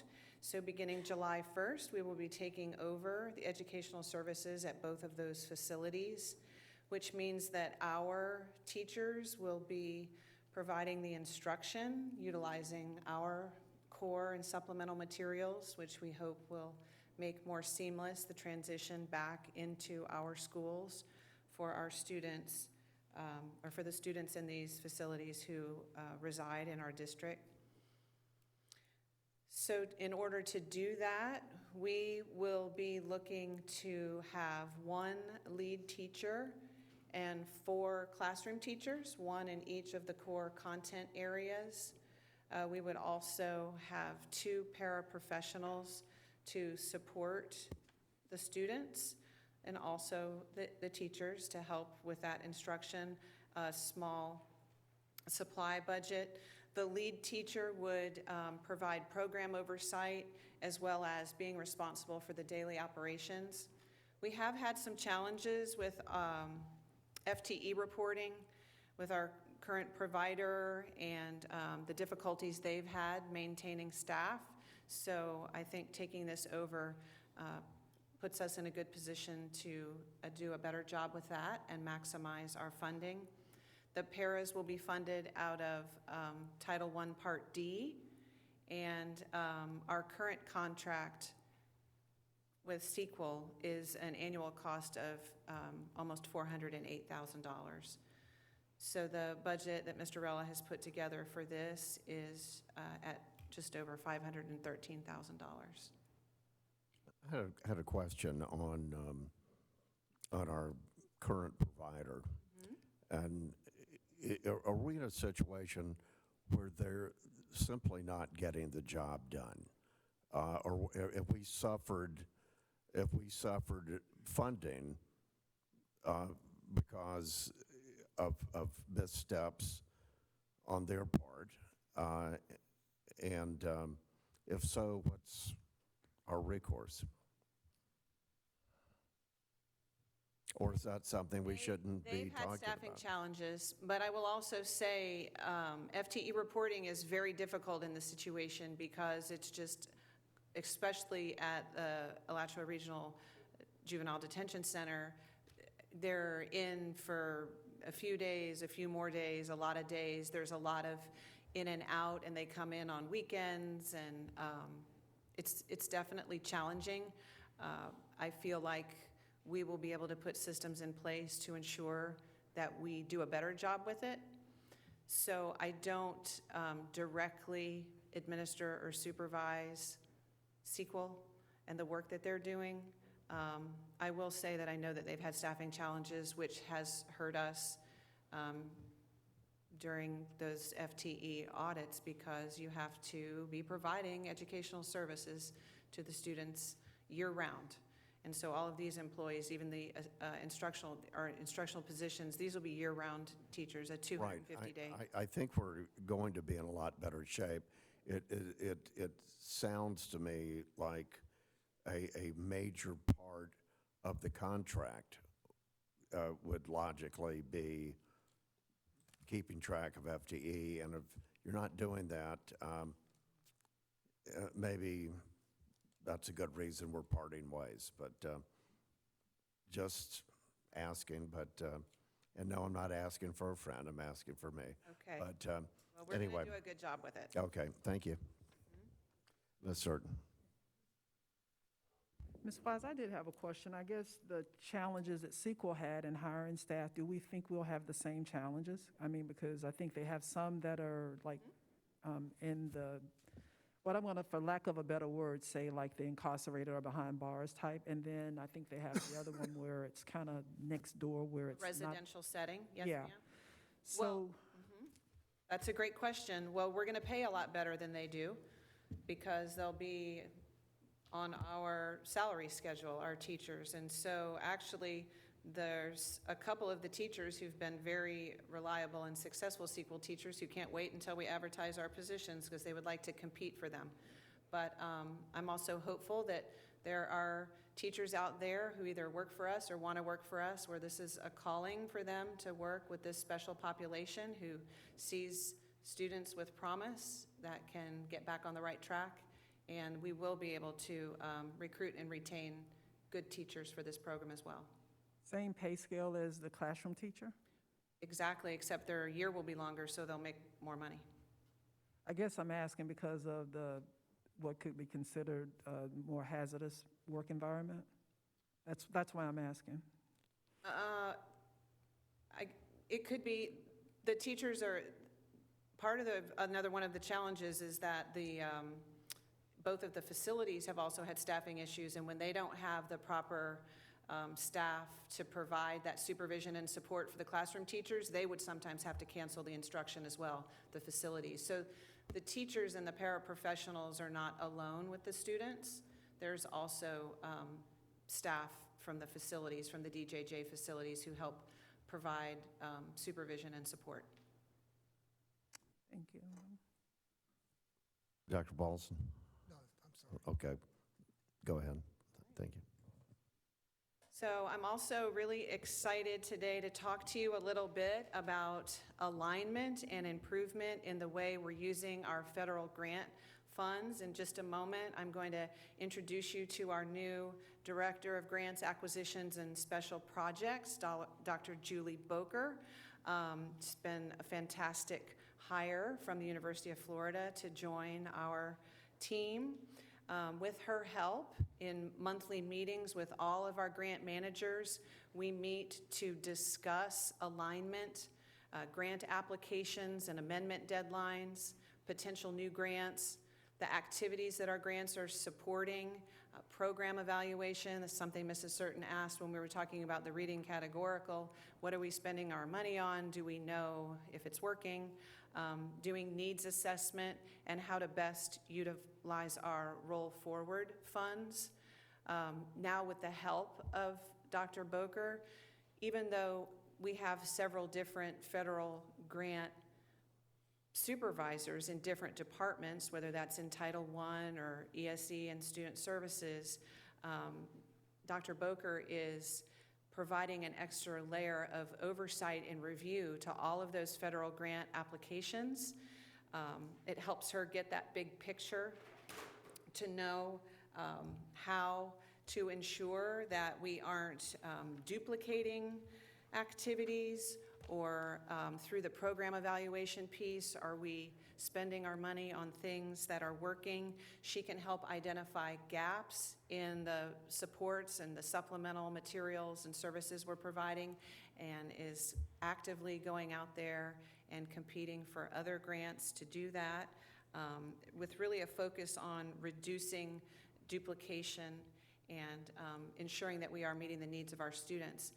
These grant managers who meet with Dr. Boker and me also are meeting with the schools and the departments they support, ensuring that the things that are written into our federal grants are being implemented with fidelity, and helping make the schools or the departments make those adjustments in real time as needed. So I'd like to ask Dr. Boker to come up and tell you about a few of the things that she's been working on just in the few short months that she's been with us. Good afternoon, Board. So I'm delighted to be here. And yes, as Jenny just said, I wanted to share just a few things that we have been working on in the Project Development Office. Coming from UF and having been there for 20 years, this has been an enormous learning curve. So I just want to thank everyone for their patience with me and their grace in helping me to learn this extremely dynamic system that is our Alachua County Public Schools. It's been a whirlwind, and I am still learning so much. So, wanted to talk about a couple of the things that we have put in place. So, the very first one is a grant proposal, and I believe this is the first USDOE, Department of Education proposal, competitive discretionary fund proposal that has gone in from the district in a bit. This one is focused on gifted and talented students. And the exciting thing about this particular grant is we are able to partner with the University of Florida. So we have a fantastic professor in the College of Education whose focus is specifically on equity in gifted and talented programming. And our grant that we are proposing and thinking about is to really help us to increase our identification of students who were traditionally not identified as gifted and talented. So this is going to be really targeting our underserved populations, our English language learners, our students who are typically left behind. We do a fantastic job of identifying our white students and our Asian students as gifted. but we do not do so well with our other populations. This is going to look at the universal testing that we have put in place and see if our current universal testing method is having an impact. So we're going to look at historical data and then in the next year or two to see what difference that has made in our students who are identified. We have additional funding in there so that if this universal screener isn't quite fitting the bill, there are others out there that we can try. We also have included some increased cultural competency for our educators, as well as for education and engagement with our parents and families as to how to nurture their talented learners. What does that look like? And some additional enrichment activities for these students. So that, working with the gifted group was just a treat. They were my first group to bring together, and there was no shortage of ideas, thoughts. Everybody was so excited, and it was just, Dr. Edwards, you have a fantastic crew. They are a delight. So then the next project that I'm currently working on, this is with another research collaborator at the University of Florida, and specifically at the Florida Museum of Natural History. This is for a DRK-12, or a Discovery Research and Pre-K-12 education. This is funded through the National Science Foundation, again, a competitive grant opportunity. This one we're looking at will probably be a 4-year grant and about $3 million. Alachua County will be one component of it. Excited. We're going to focus on middle school learners, and it's surrounded by the lead investigator from the University of Florida's focus, and he actually looks at horse evolution. So he literally wrote the book on horse evolution. So looking at the impact of climate on species, and bringing that into the digital age. We're looking to use fossil horse teeth that are virtual, that they can spin and measure, and so that's really exciting, but still very much in the development. Also, some additional things, the Global Health Institute. This is a collaborator that I've been working with for a few years. This is federal funding to the UF Center for African Studies. And this is the teacher version. We've been doing the student program at the University of Florida for a few years. This is going to be a 2-day professional learning opportunity for our teachers. And they get to learn about some global health issues from the context of research taking place in Africa. So the exciting thing is that we will actually be Zooming with researchers while they are in Africa.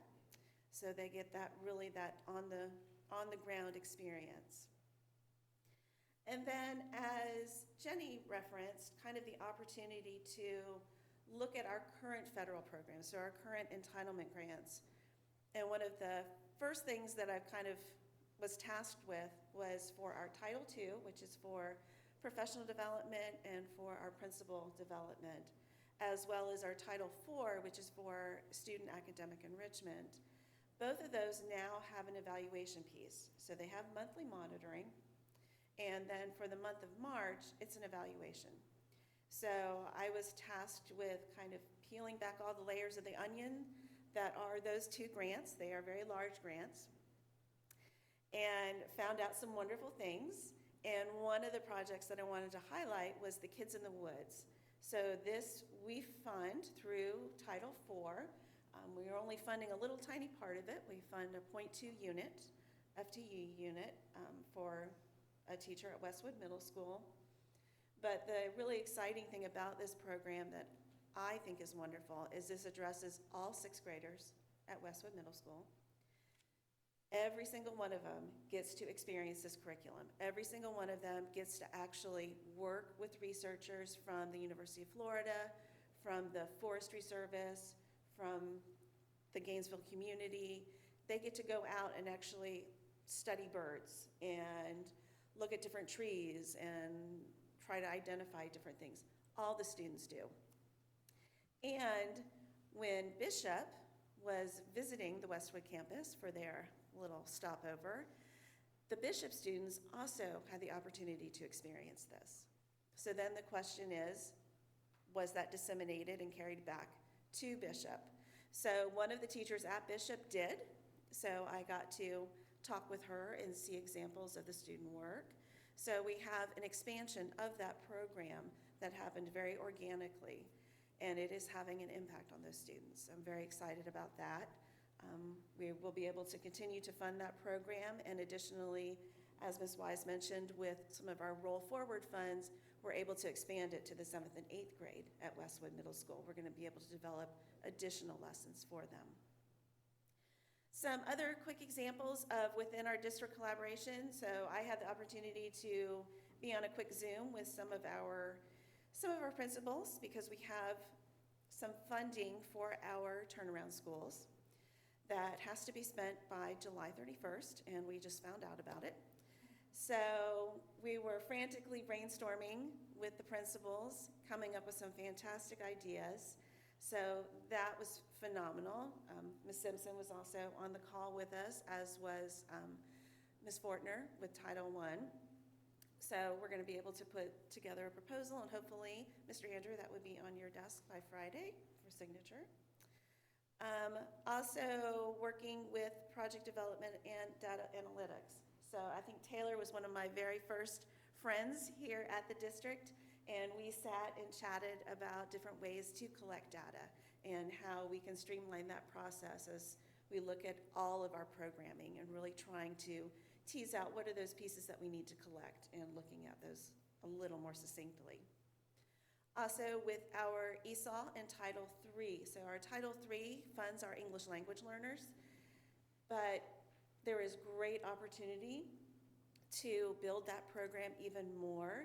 So I'm delighted that Dr. Edwards as well, we've had some conversations about this particular program and how we might support it a bit more. Fortunately, our Title III funding was increased just a little bit, and when we get even better at tracking our students, then we will probably also regain our immigrant funding. So that will help us as well. And then I think that was about it. I've had the opportunity to sit with our homeless education program as well. So they are housed out at Duval. And then I was at Eastside yesterday, met some of our students who are in that program. So it's been really, really interesting visiting with migrant education. I actually went to a health fair out in Waldo with them. So we're doing some good work, and I'm excited to continue to build these programs and hopefully bring in more money for our district and really do some great things. Thank you very much for bringing us up to date. That was very, very informative. Ms. Certain. Thank you. Dr. Boker, with the expansion, you said that Bishop students, when they were in the transition school at Westwood, they got to participate in that Kids in the Woods? It's in the Woods? Yeah. Are they taking that back, and will the students now at Bishop that will continue that, will it be funded out of the same grant? Are we adding that as a line item and expanding that? So we do have monies in there with the role that I can include the Bishop teacher. So in talking with the Howard Bishop teacher, she had to adapt it. So what she ended up doing was actually kind of combining 3 of the lessons into one, focused around the bird study. But what was really fantastic about that particular example is that, of course, the Bishop campus, so much of it is brand new. And the landscape isn't necessarily the natural setting that you would want to have.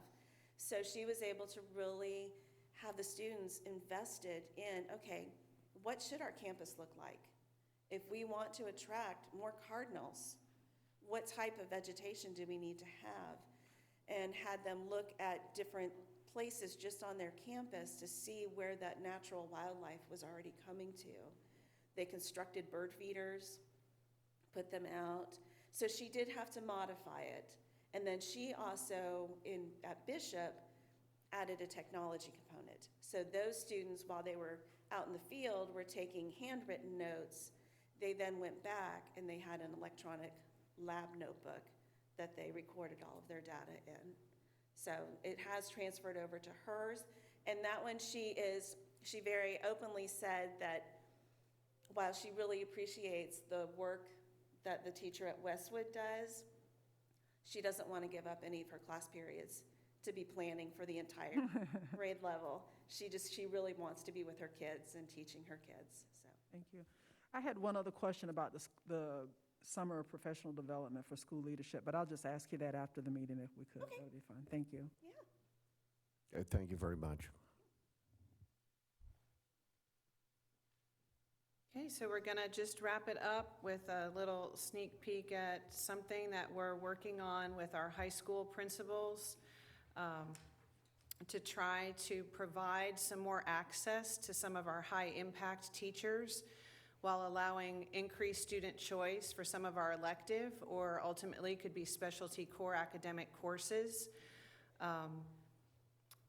What we're proposing is identifying some of those high-impact teachers in one school who for one period of the day would be available to other high schools in the district to teach an elective course that maybe a smaller high school didn't have a unit allocation to be able to offer. The benefit of this would be increasing course selection for students. It would satisfy the online course requirement that students must meet for high school graduation. And I think looking forward might address things such as the teacher shortage when you think about how hard it is to find a high-level math teacher or a specialty science teacher. So for the first year, what we're looking at is having a teacher. I'll just take the German teacher at Buchholz because both of my children have had her and she's fantastic. So for one period a day, she wouldn't have students in her classroom at Buchholz. She would be teaching like we all learned how to do 2 years ago when we had to either teach Digital Academy or HighFlex. She wouldn't have students in front of her. She would be teaching digitally. And during that period, we'd have to true up some of our bell schedules. Students from Newberry High School, Santa Fe High School, Eastside High School, Gainesville High School could, from a computer, log on for live instruction from Frau Lusch at Buchholz High School. They would be in a Canvas course, but receiving live synchronous instruction every day. They are funded. We would not be able to get regular brick and mortar funding for those students during that period. She would be an e-school teacher that period. And we would then probably need to have her classes be a little larger than regular classes, but I can tell you now she already has really large classes and she's fantastic. So we've met with high school principals to see how excited they were about this idea. They were very excited. They're looking at some of their teachers. I know we have some very dynamic and exciting elective teachers across our district teaching lots of different courses. And so the principals are talking to them about would they be interested in doing this. Then we have to look, do we have enough students in the other schools who haven't previously had the option to take this course? We think about some of our smaller high schools not having the same access to as many different AP courses. This could expand AP course offerings for our students as well. So this does have a little bit of a funding impact, and we think it's an exciting option to explore. And in light of the teacher shortage, I think we have to get ahead of ensuring when we go back to that competition piece and making sure that all of our students have the best teacher in front of them all day long is how do we leverage those high-impact teachers to more students across the district. Dr. Paulson. I was just thinking when you were saying that, maybe, when we had the Digital Academy, and we had this like this. Right. But that got us full funding. During COVID, right. Yeah, be interested in lobby or go to Tallahassee and sell this to them. See if we can get the full funding too. And use that as an example for 2 years ago. So we did, Ms. Neal, not we as Kim Neal, spoke to her counterparts of the Department of Education, and we wouldn't be eligible for full funding with that model currently, but I agree with you. I think they're gonna have to, we're certainly not the only district with the teacher shortage or with small schools, so hopefully. It's a great idea. It's the future. Good idea. Dr. McNeely. Ms. Wise, it sounds exciting. I'm real happy to hear these opportunities for children all over our district. I'm just wondering if Commissioner Diaz is going to permit us to go this route. I haven't kept up with everything that the new commissioner is expecting, but so we are able then to go back to what we were doing, no. Not exactly, no. I know you said we would not get full funding, but, This will be an e-school course.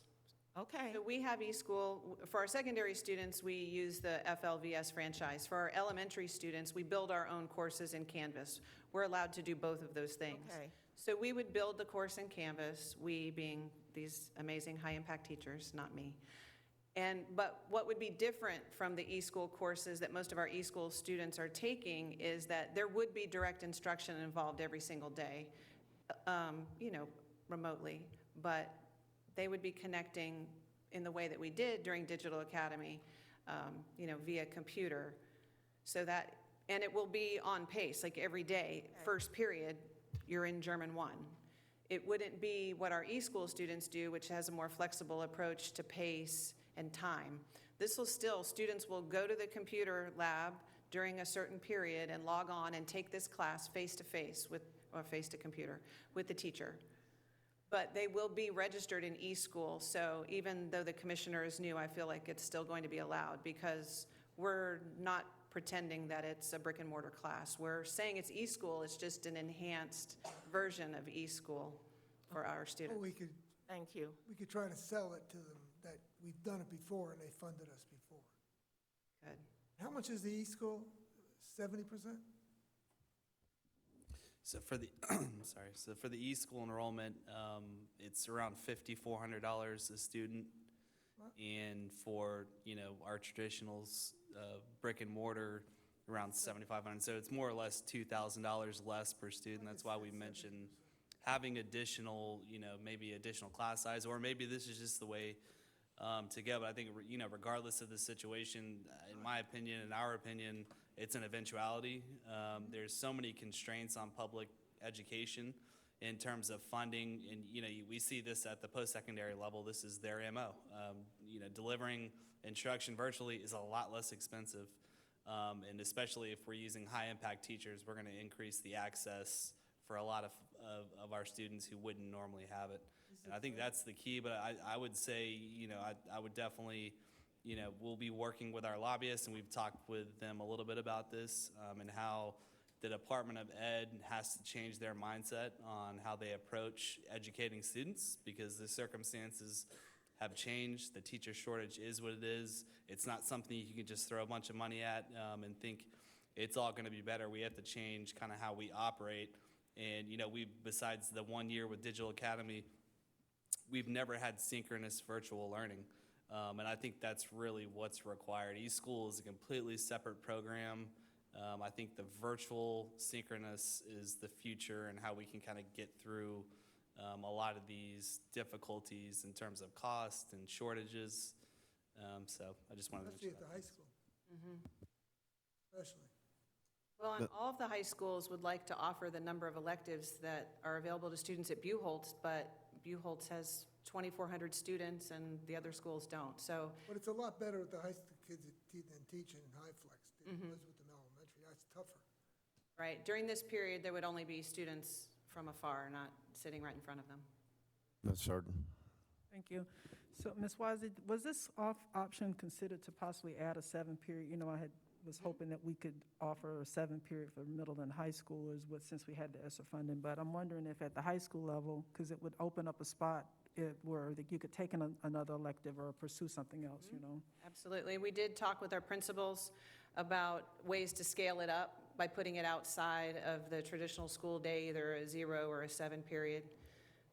But we're gonna start small and manageable and get it right, and then we'll hopefully find out how we can scale it up. But yes, ma'am, we did also discuss that, and I might not have said it.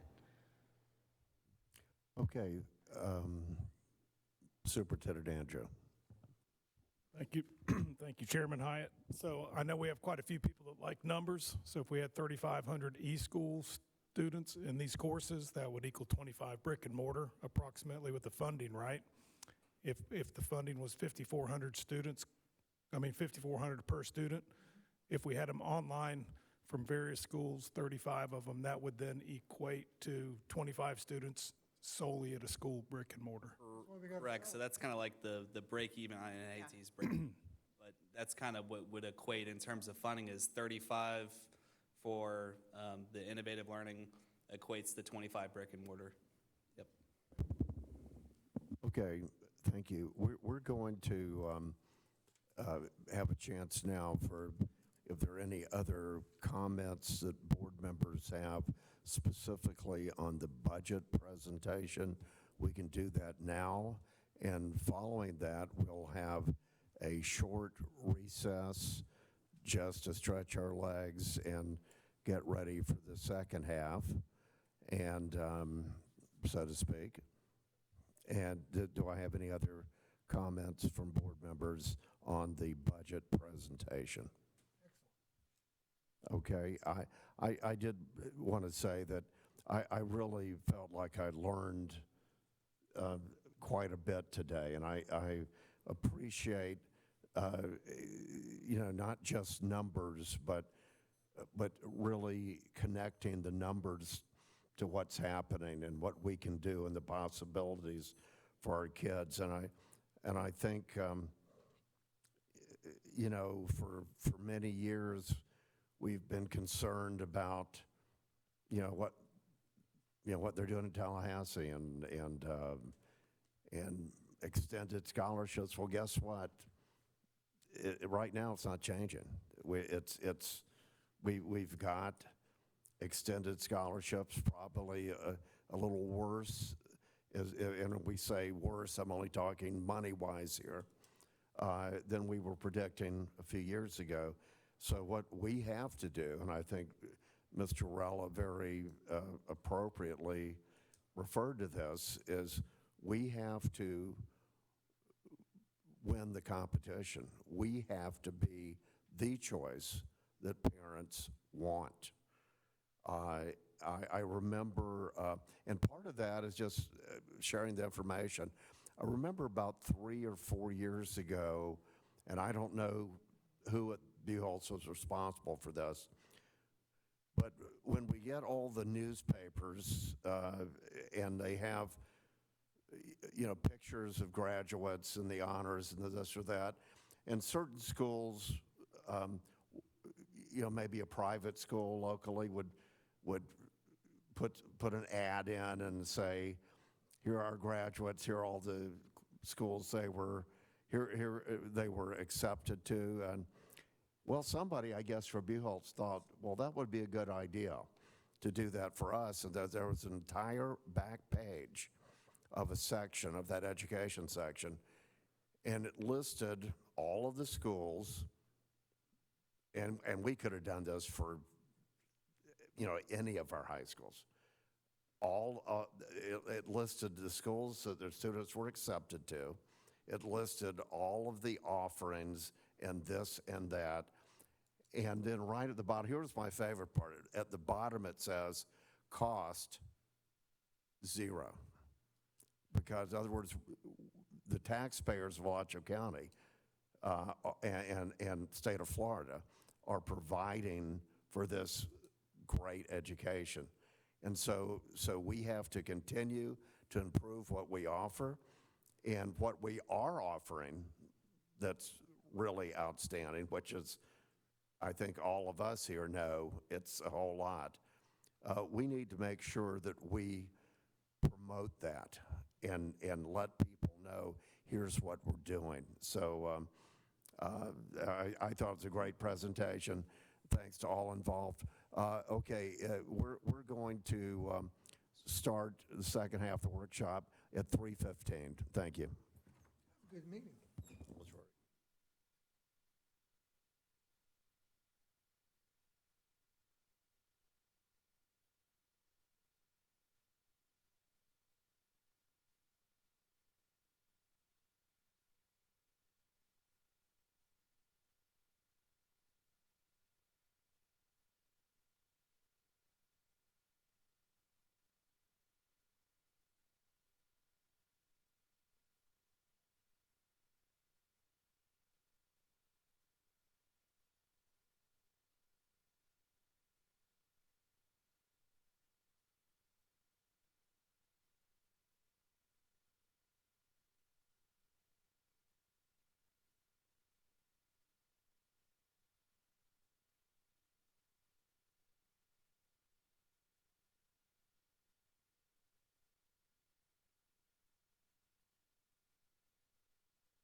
we're going to go ahead and get started. And I don't know if 3:15 on this clock is actual Greenwich Mean Time, probably not, but we'll use that one.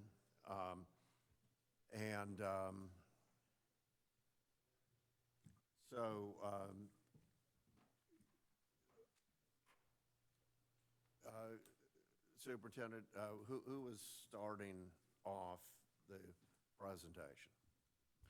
Thank you, Chairman Hyatt. Mr. Garcia is going to start with our strategic planning process for us. As you know, we... Could I just make a brief statement first? Because, right, Yeah, our board members, our March 19th strategic plan update that we had, and read one other thing, and then I'll let them have their time and get out of their way.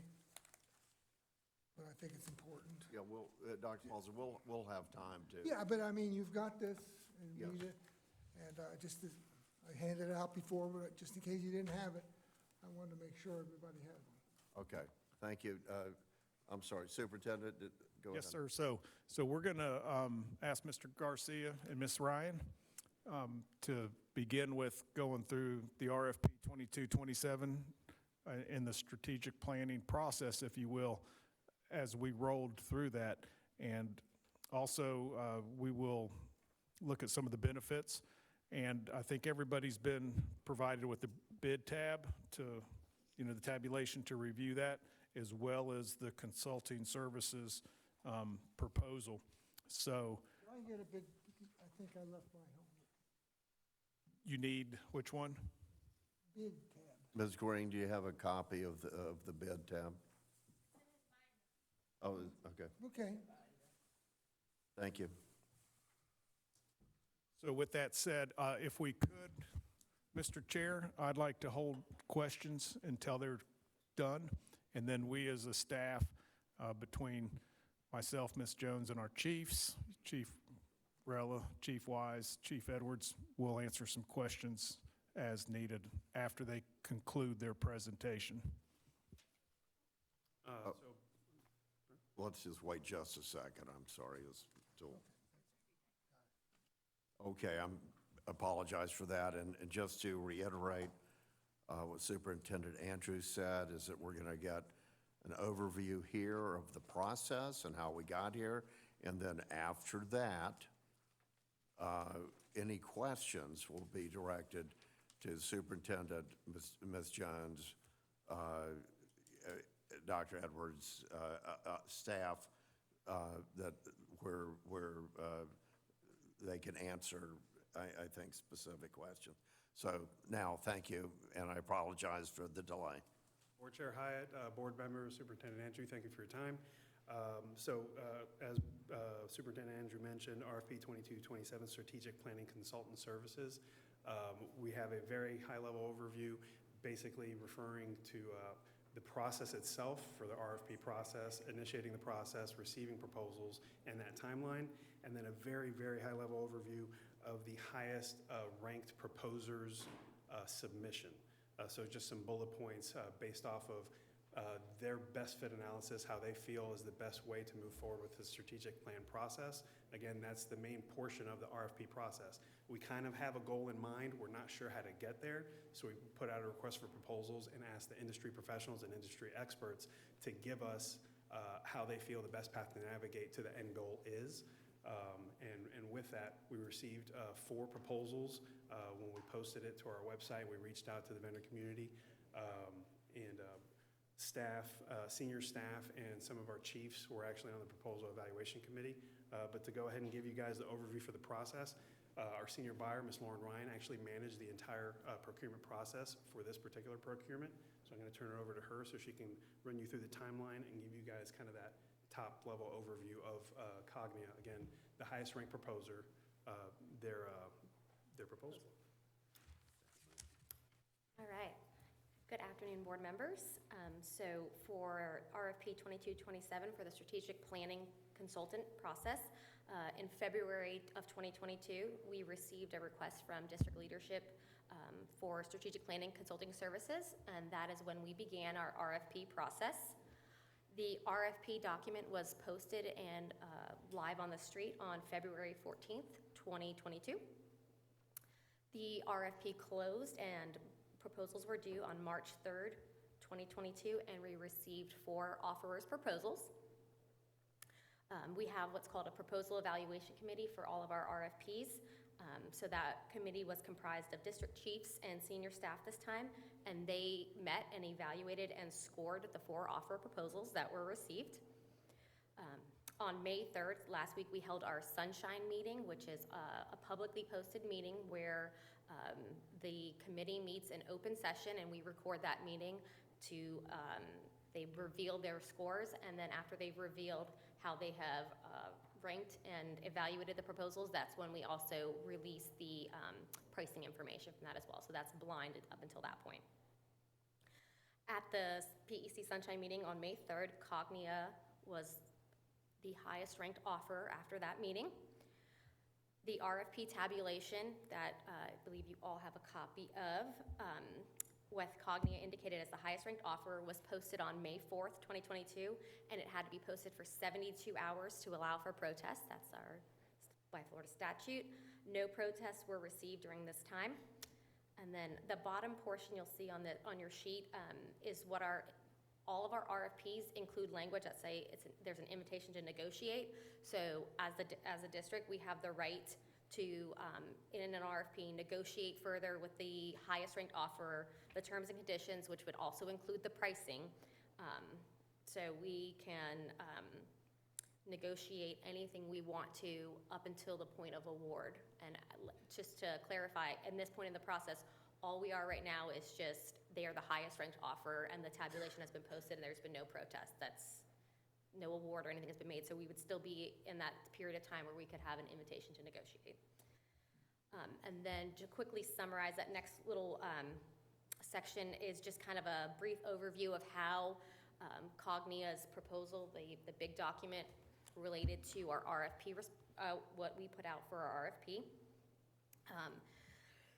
So they proposed a methodical approach to rezoning that resulted in balanced enrollments and equitable opportunities for all students to be addressed, and they recommended that it would be a part of all 4 phases of the strategic plan. So that was what they proposed, a 4-part plan.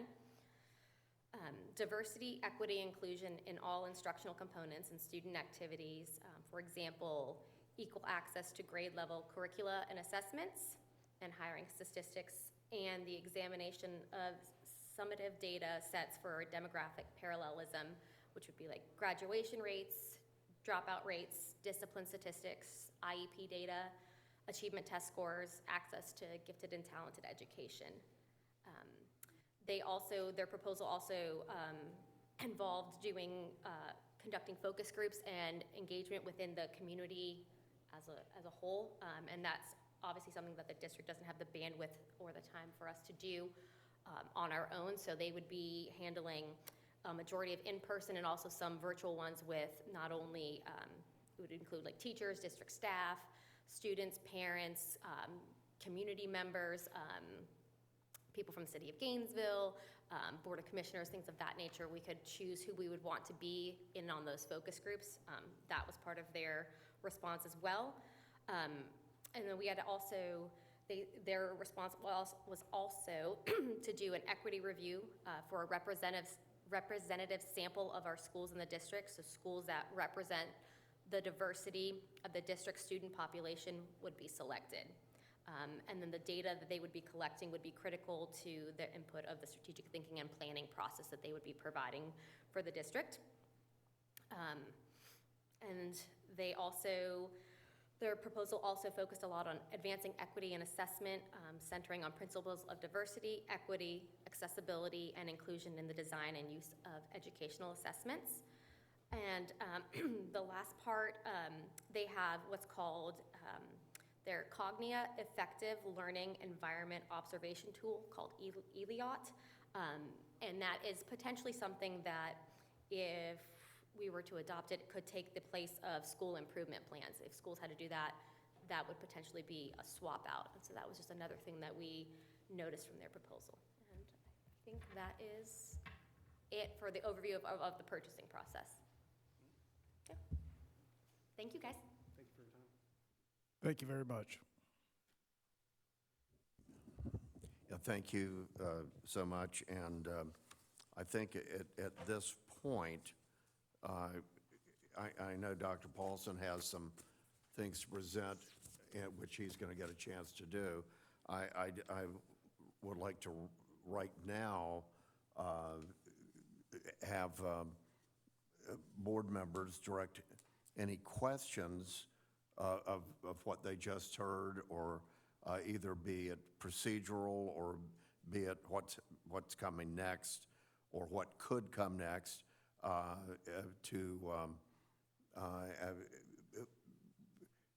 again, you can, I guess, Superintendent Andrew, how would you would you like the board member to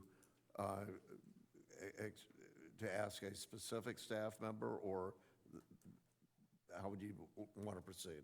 I'll be glad to field them if we need some input from how that impacts instruction or curriculum, or equity, access, accessibility, inclusion. Then we can ask those individuals, our chiefs, if we need any answers there. So, but they can be directed to me, please. Okay, Dr. Paulson? All right, a few things. The cost, $127,800. What does that cover exactly?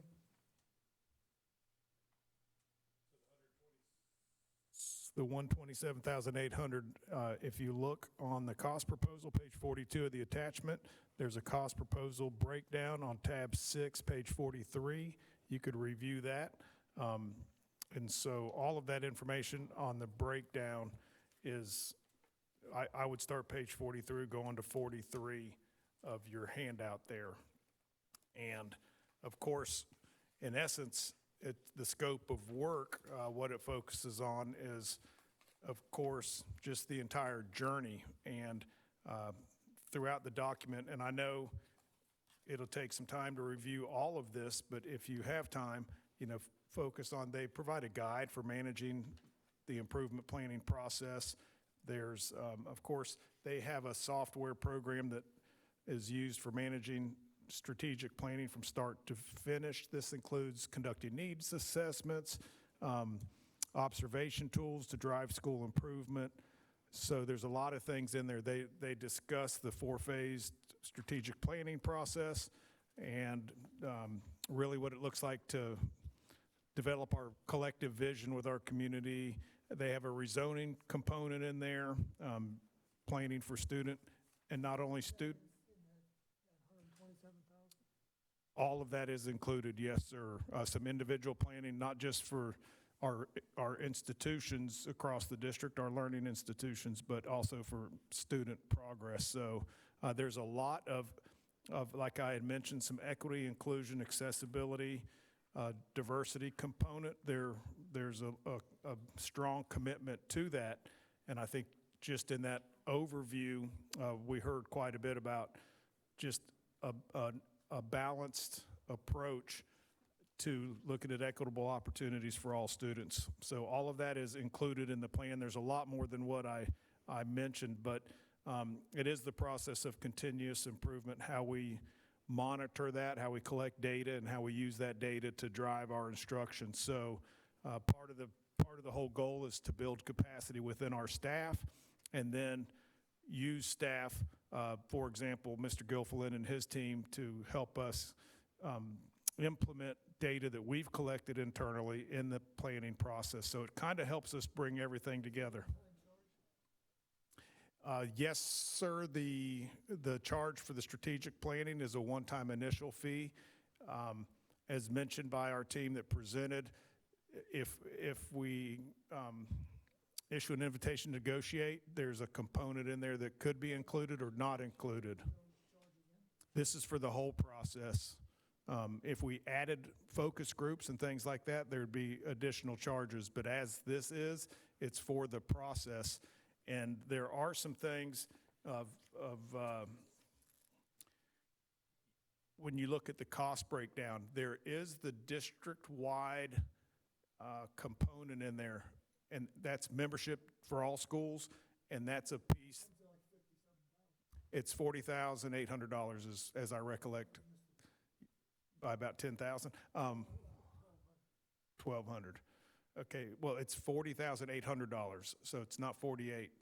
But just for the record, I think that's that piece is one that's negotiable because that's a district-wide membership fee that would include all schools and accreditation for every school that we have K through 12. And that's a piece that does not have to be part of the strategic planning process.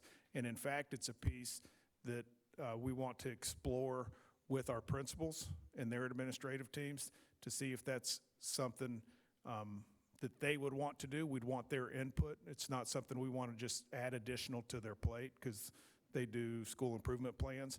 And so that one piece of the cost proposal is, I think, the piece that we would look at. Cognia does some work for us right now, right? So Advanced Ed and Cognia kind of merged. It used to be SACS. Yes, sir. It used to be the Southern Association, for accrediting our schools. It's now Cognia that does accreditation in the school district with our 7 high schools. Right, okay. So with, I think just this school year, if I recollect, Mrs. Wise, that was Santa Fe and Eastside High School that just completed their accreditations. Yes, sir. So yes, we're working with them on accreditation, and that's a 5-year cycle. And every once in a while, I think Mr. Sheldon might have done it last year at Gainesville High School, and so we are still working with them because they were Advanced Ed as well, like I said, or they had the merging of the companies. I think that's for now. I got some more later. Yes, sir. Ms. Surton. Thank you, Mr. Chair. Mr. Andrew, I guess I heard you, I'm not sure who said what was the next step in the process. The next step in this process being we've gotten the RFP back, it's been scored. Would the next step in this be that we accept this, the board would accept this, it would come back to the board for a vote? Is that what the next step in this process is? So I would suggest we have some time to include our principals on the conversation of the district-wide piece and whether that's a component that we want in there or not, because I think that's a component that we need their input. And Mrs. Wise, did you have any more input on that? No, sir, other than I agree it's a conversation that we should have with the middle school or in the elementary and middle school principals. And I think also reviewing the tools that we use now to guide our school improvement planning process and our progress monitoring and all of those things. And so that would be, we would get that input, and then the next step would be that we bring it back to the board for a board meeting, an agenda item, an action item on the board agenda once we schedule that with the principals. One thing we're being careful of just right this minute is as they're wrapping up school with the 12 days left, we're trying to find the right time to, get their input without overwhelming them right now as they close out the school year. But certainly that's the next step we want to do, and then we would bring that back as a recommendation to the board. So the principal input will be used to negotiate services in this particular contract? Am I understanding that correctly? Let me find it right here. I think it's page 42, 43. Okay. Just What we want their input on is in particular, it's the use of the Elliott observation tool, and whether we want Cognia district membership, and that would include a membership for the 34 schools that aren't members. We have 7 that currently are because they're accredited.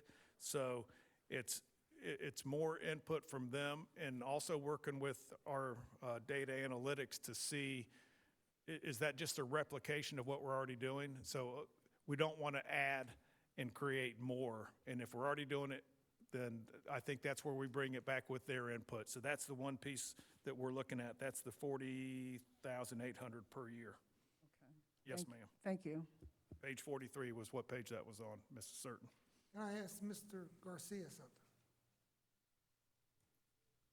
If it's about the process or the RFP process directly, then that would be fine. Did you see any of the paperwork before it went in? Paperwork meaning the submissions of Yeah, I mean, proposers? was Cognia's name wasn't on anything sent in, was it?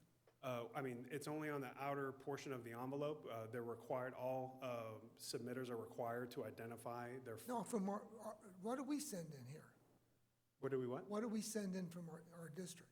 Well, we sent not just to the 4 proposers, but to a larger list of viable firms that provide this type of service. We sent them a solicitation notification. It's just a 1-page PDF with a link to our purchasing department's bid opportunities webpage. So we kind of blanket that out there, and then we also post it to our bid opportunities webpage, so it's publicly available. Cognia's, in other words, did they send out like Cognia was in the budget already? No. It was a publicly solicited RFP. A number of different viable companies were reached out to, and we received. All I need to know, thank you, Mr. Garcia. And to speak to Mr. Andrews' point earlier, if, based on feedback from the principals, whether a component is something to move forward or not, that's when we could trigger that invitation to negotiate component of the RFP process that Ms. Ryan alluded to. So if there were any pricing issues that we wanted to go to the table on with them, or if we wanted to add or remove components of service, we could do that at that time. But right now, the purchasing department is not making any recommendation to the board at this time until we have feedback and direction from the superintendent's office. Nothing can be sent in to anybody ahead without you. Nothing could be sent into whatever judged this stuff before you, without you. No, and actually, the purchasing department does not view. You rank this here, but I'm talking about. No, actually, the proposal evaluation committee did their rankings in silos. They actually do not speak to each other. We sign a non-conflict of interest form, and each individual committee member reviews all of the submissions individually, does their own rankings, and then at our sunshine meeting, they reveal their rankings essentially not only to each other, but to the public. And then once all discussion has ceased, there is an opportunity for the evaluation committee to discuss their scoring, again, all in the public space. Because sometimes there are discrepancies of interpretation of submissions, so the committee members can speak to each other about how they scored. We actually did not have much discussion because the proposals were very succinct and straightforward, and everybody seemed to kind of fully appreciate the position of the different submissions. And then once all of that is settled and everything is up on the big screen with all the scores, at that point we reveal the pricing, which is the final factor in evaluation. We don't want the price to affect anybody's scoring. We want people to score it strictly based on the submission. And then once the price is revealed, that could affect the rankings. In this case, it did not. It only solidified the rankings. But again, the process is completely, we're very careful to follow all state statute and board policy when managing an RFP process. And I feel that we did that very carefully with this case as well. Okay. Thank you, Mr. Garcia. Thank you.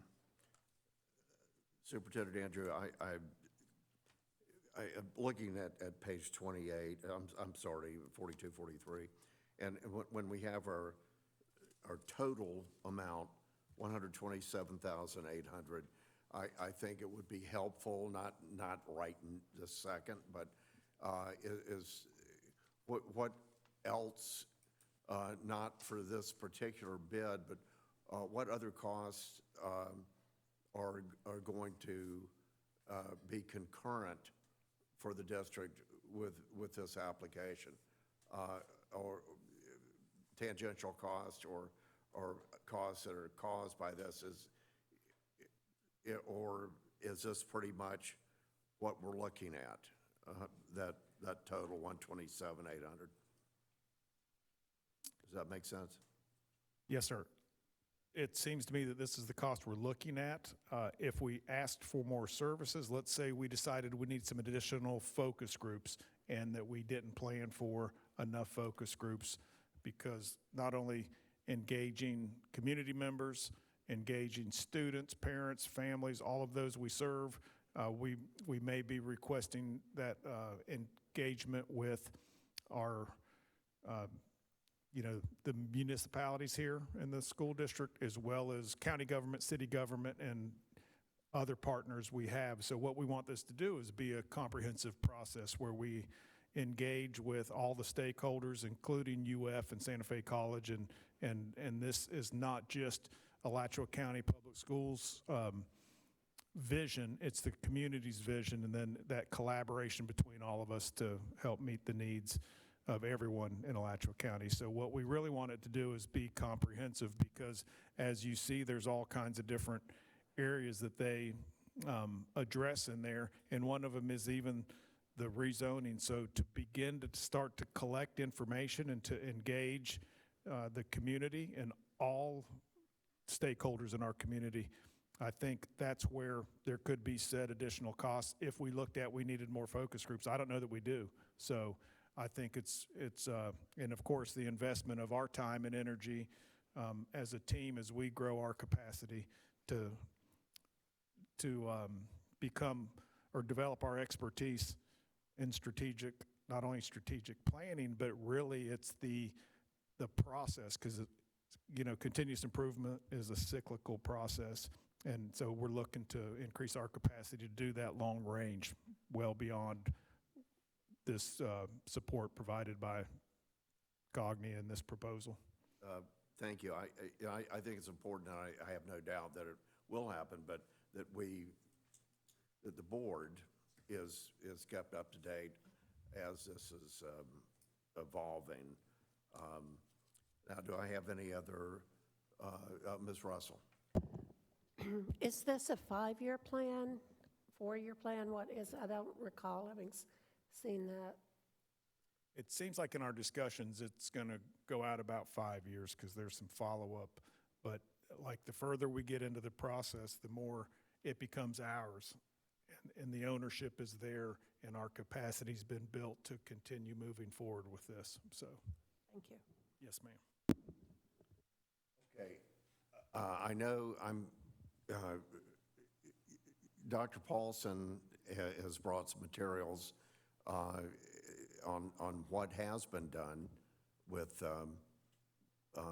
strategic plan over the last several years, and I know that when I first came on the board in late in 2014, it had pretty much very recently been adopted, if I'm right on that. But 2012. So yeah, so it was about 2 years at that point. Ms. Russell, did you have something else? No. Okay, you had your light on that. So I'd like to give Dr. Paulson an opportunity to talk about materials he brought and talk about strategic plan in general, and certainly we can, as we continue on this, I know that we could have other board members if they'd like, but I know that he had specific points and specific information. So, Dr. Paulson, please. No, I believe in, I was on the strategic planning in '99, and then I suggested it in 2012. But anyway, you've got this, I don't know why we didn't keep up with our strategic plan, but we did until we changed superintendents. Right here, what I handed out to you was in March 2019, a 33-page document going over every goal and what our district was doing for that goal. I'd be glad to get anybody that wants one, because it is an extremely well-written document. So, question is, I got to go on further, what's going to happen to all these things that we've done in the district? And it really is, if you had a chance, I gave it to you guys earlier, it is very intense. So then, again, in 1970, from Karen Clark, I'd have to go look further. She wrote this in May 1st. Attached, please find her proposed goals and objectives, but this goes further, for the 2021 school year. Recognizing that we do not have state assessment data for the 1920 school year, many of the action steps would remain the same as preliminary reviews and feedback indicated, some progress utilizing the strategies currently in place. The proposed goals align with our 1920 board priorities from the strategic plan. Jackie for bringing you up, will be reaching out to all of you next week to begin the process for the 2021 school year. If the board's priorities change, I would revise my proposed goals, objectives to align with your new priorities. Now, I don't know why this wasn't kept up. I asked for it to be kept up. And then I was stunned when January 18th came, and well, I wasn't stunned because I don't think, I was one of the people working on it, ESSER, when they wanted to put $250,000 away for a strategic plan, which I've never heard of such a cost. And I think I've looked out, I think the average in the state is, if they do that, it's $20,000. So, and that's why I asked, what do we get with this besides the strategic plan? I think they do work for accreditation. That's why I asked our superintendent. They do work already do the accreditation for us. But I'm sure they're a reputable company, and I've heard, I heard that reason. I want to make sure that they weren't put away in the budget at that January 18th meeting, because Mr. Hyatt said that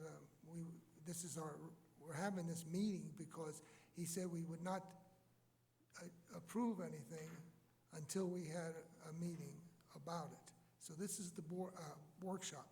So that's why we're doing this. So what I'm saying is here, I'm sure they're a reputable company, but I think we had an excellent product.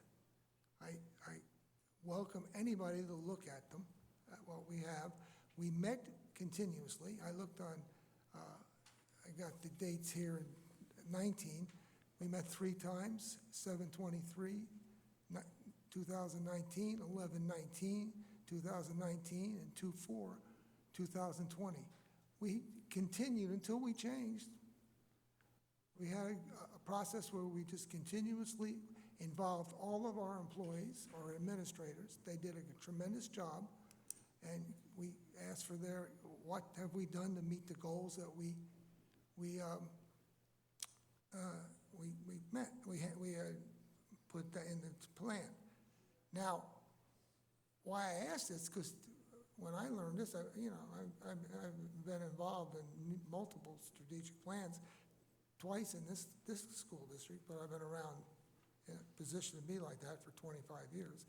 It's I am very concerned. That's why in the budget meeting, when he said use the ESSER money, and the ESSER money's got to be used a special way. We have to look at it and see if we can. And I also met with Mr. Andrew, because last meeting, because after the way that meeting went, I just wasn't going to talk anymore. If you remember, I said about Hawthorne at the beginning of the meeting, that I was out at Hawthorne. And so I looked at, this is one of the things we looked at, and I met with the superintendent, and I asked him, I said, can we look at it and see if, that money could be used out there? I just think we are in a position with a 5.5% unrestricted fund balance, and that we need to use every dollar we can. And, it's just like, this is an extra. And that's why I brought these documents, because we already have, I think, a tremendous strategic plan. Tremendous. And it's why anybody wants to get one that they can read, I'd be glad to get them one.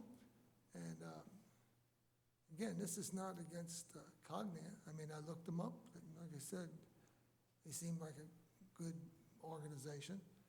But I just think this isn't the time. I think that we just spend money we don't have to spend. And I think I was told that same thing. But, so anyway, I think that's it, Mr. Hyde. Thank you.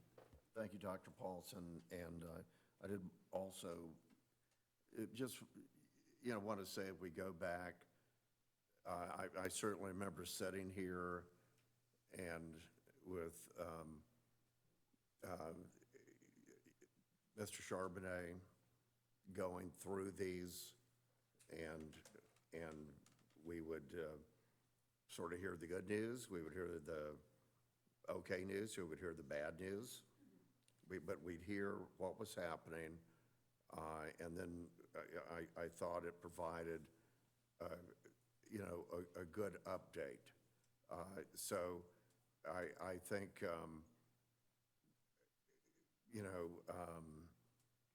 I don't think that speaks as to the final say on Cognia or not, but I just wanted to agree that yes, we have had a plan, and yes, it was an active plan that gave the board information on a regular basis.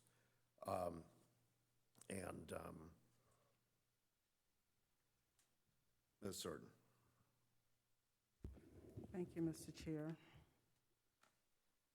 I would like to say, I have in receipt of the plan that Dr. Paulson has spoken about, and have seen it several years as a citizen, as well as since I've been elected. We have gotten updates from staff on various parts of the program, of that particular plan, but I'm of the opinion that the plan was good while at one point it needs to be revised. I think that and expanded upon. A strategic plan, in my view, and has been my experience, it guides the work of the organization, and it is revised periodically. It's reviewed. The work that the organization does is reviewed, and the outcomes.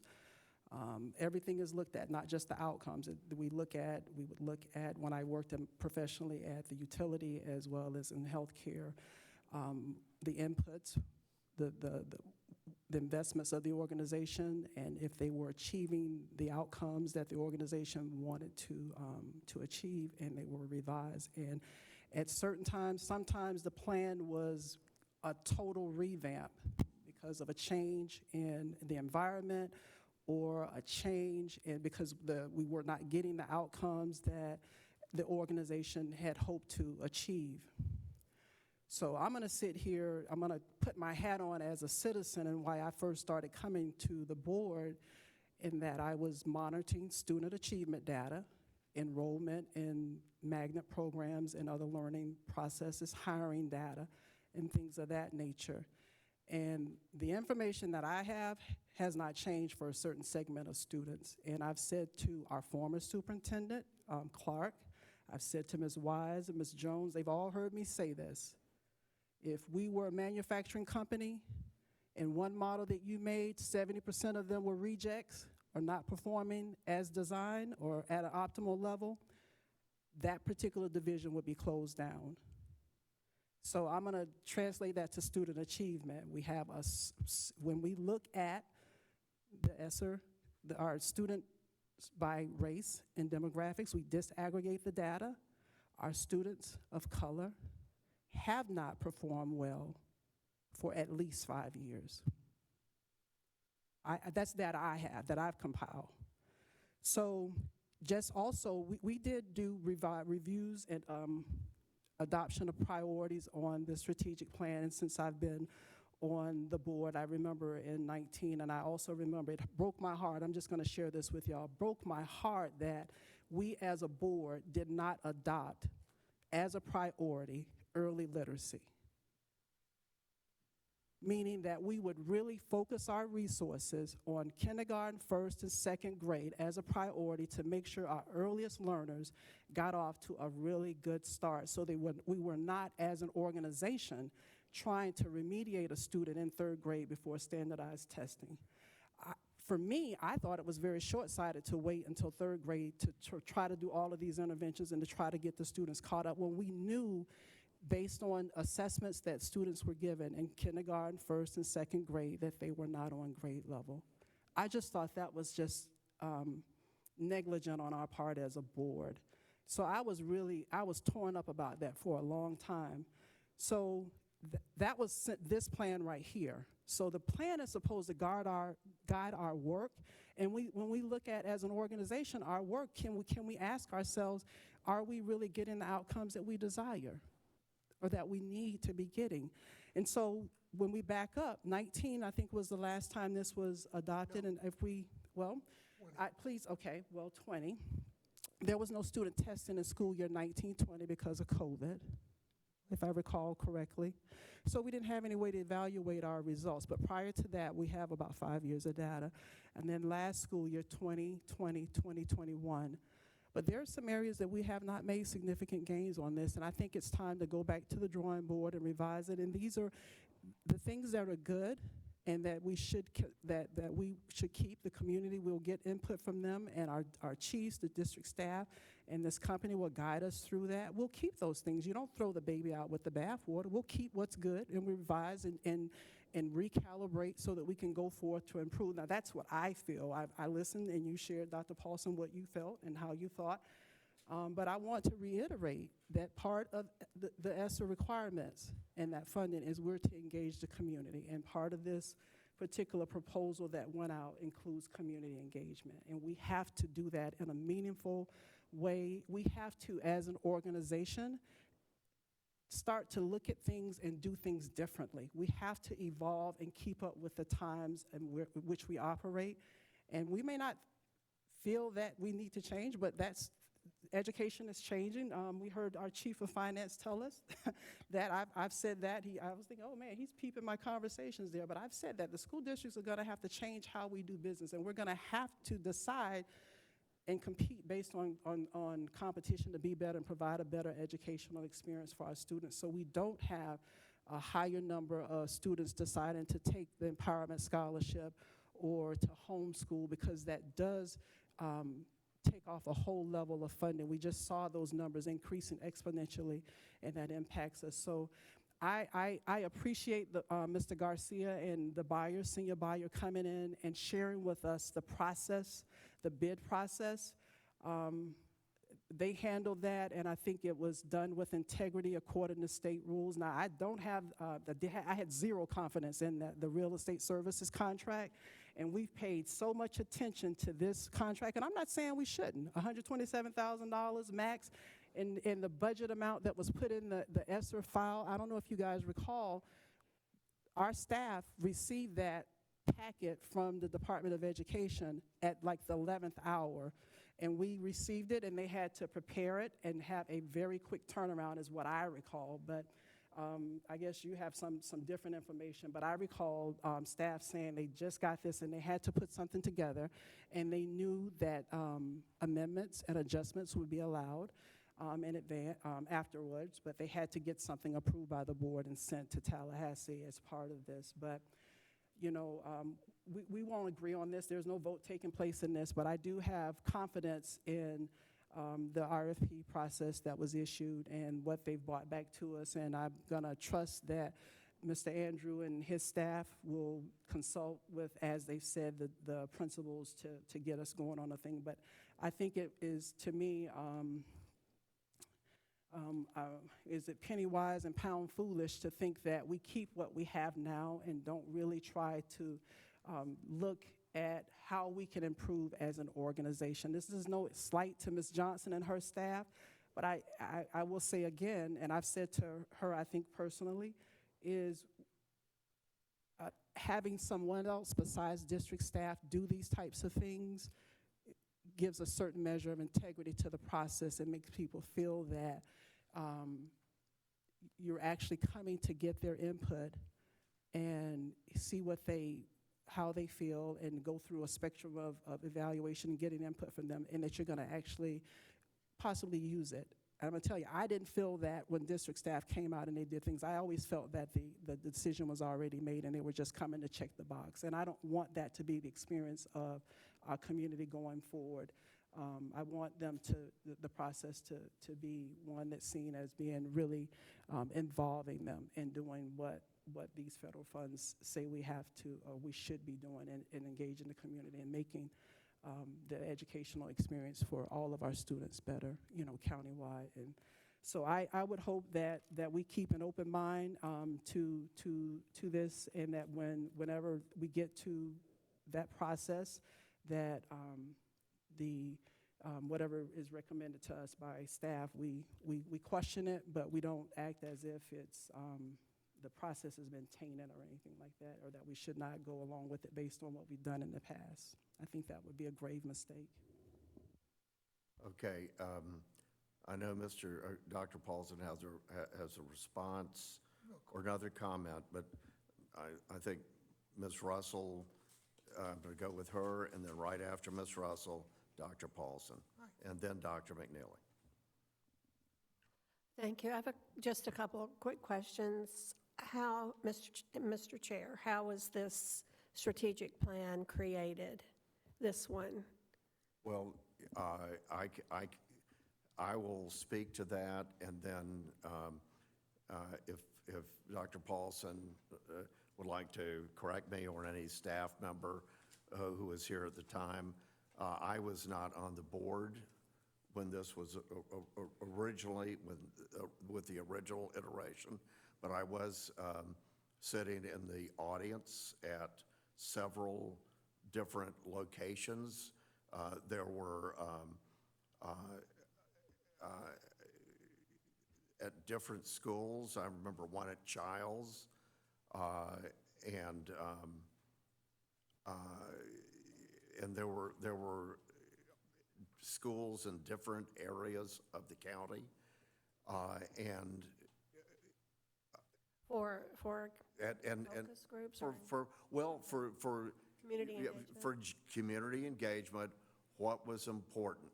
And there were signs around the building where things that you could put a sticker where you thought we needed the most emphasis. And so there was a chance for community priorities. We also had people were in smaller groups.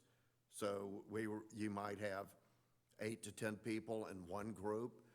One person will be taking notes, and then there would be one person that would report to the entire group about what they came up with. So I just, when you have something thrown out like we're just checking a box, it was already determined, that wasn't my experience. My experience was there was a pretty thorough opportunity for community involvement.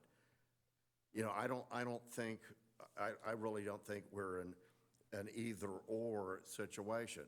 I think it's fine to believe, hey, this is the way to go, to continue with what we had. And I think it's also absolutely legitimate to look at what help we could get from engaging a company.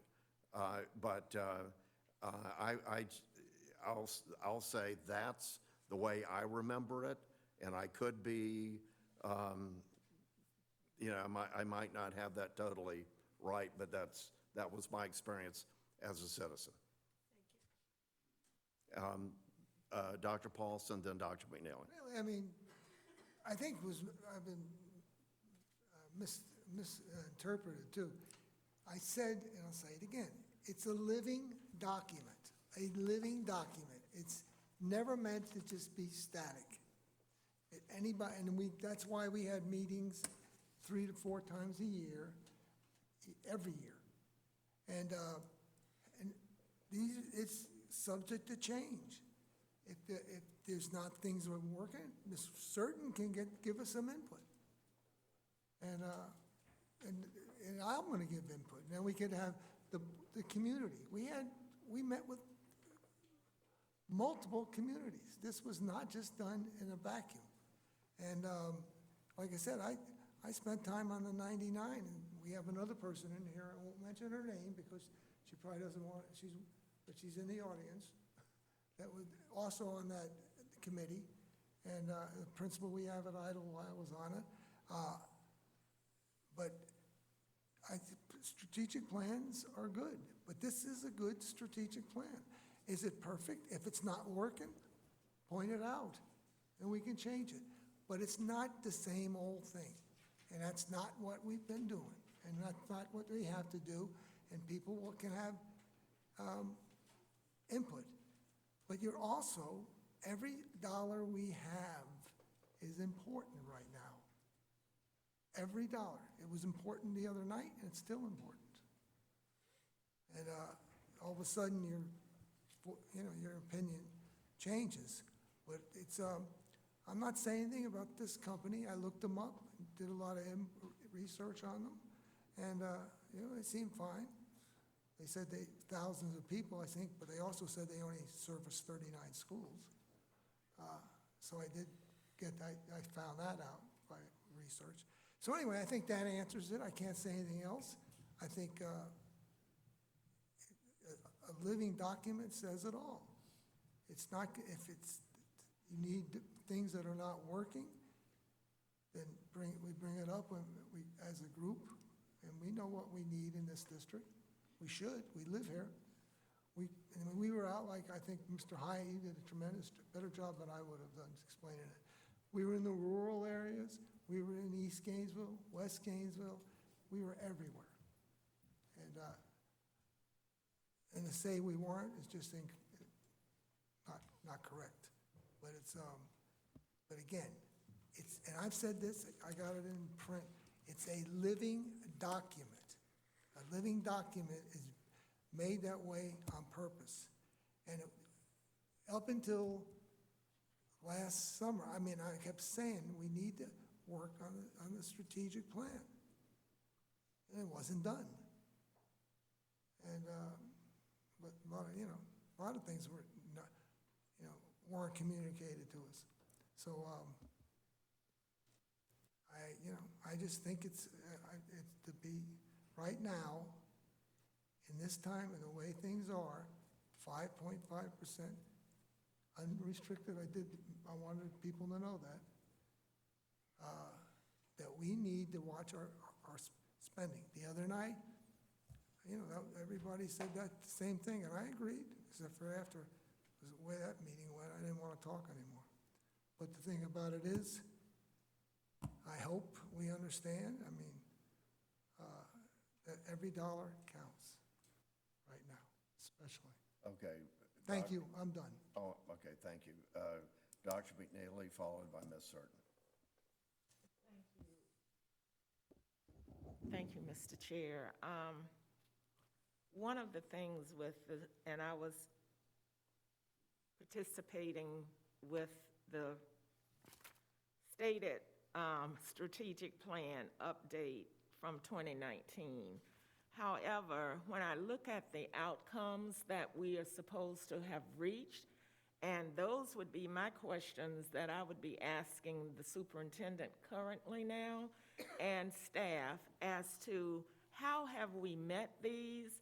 Show me the percentages, show me the outcomes, because they are listed here, but I truly don't think from many of our workshops that we've had that we have been able to meet these current expectations from 2019.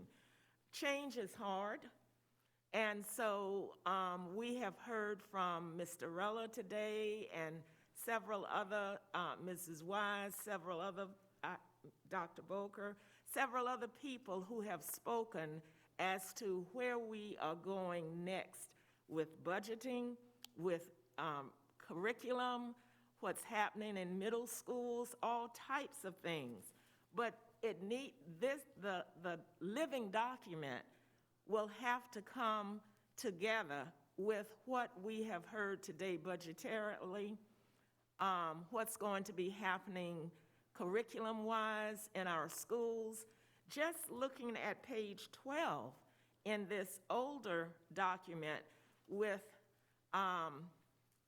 participation with students who come to school every day. I know that's not right, what is stated here and what we know is happening in some of our schools. So when you have discrepancies like that, you know that you need to change the living document.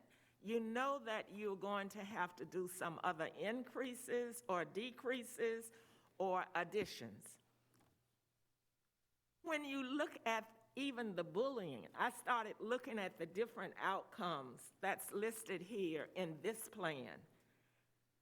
We're not up to date. And I don't know, we're not going to pinpoint whose problem was that or who didn't do what. We're not going to call out names today because there are a lot of things ever since Mrs. Certain mentioned about the early literacy piece. And I was thinking about those of us on the board back then when the former superintendent had come into this district to push early literacy, and that wasn't done. So we need to have a living document. Nothing, no concern with that statement. But the living document is going to have to be attributed to what we need now. And that is not the case here. Thank you, Mr. Chair. Ms. Certain. Oh, I'm sorry. Ms. Certain.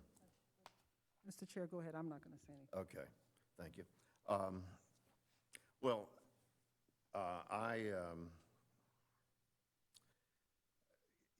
sort of like to know when this board voted against early literacy. I may have missed that meeting.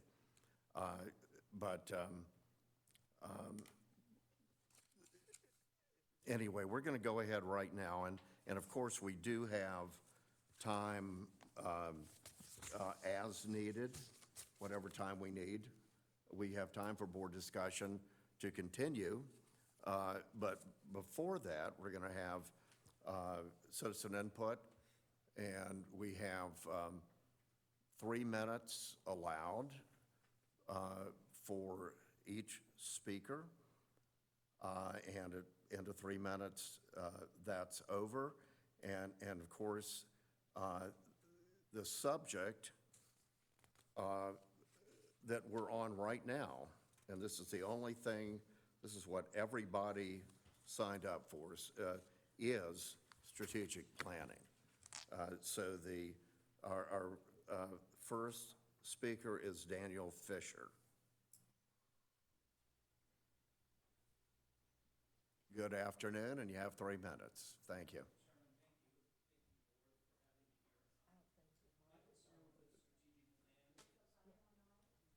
There we go.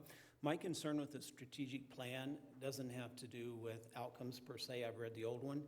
It's more the community and the questions they have around it. And so I brought a few questions today that I hope the board will answer as you guys consider moving forward with the plan.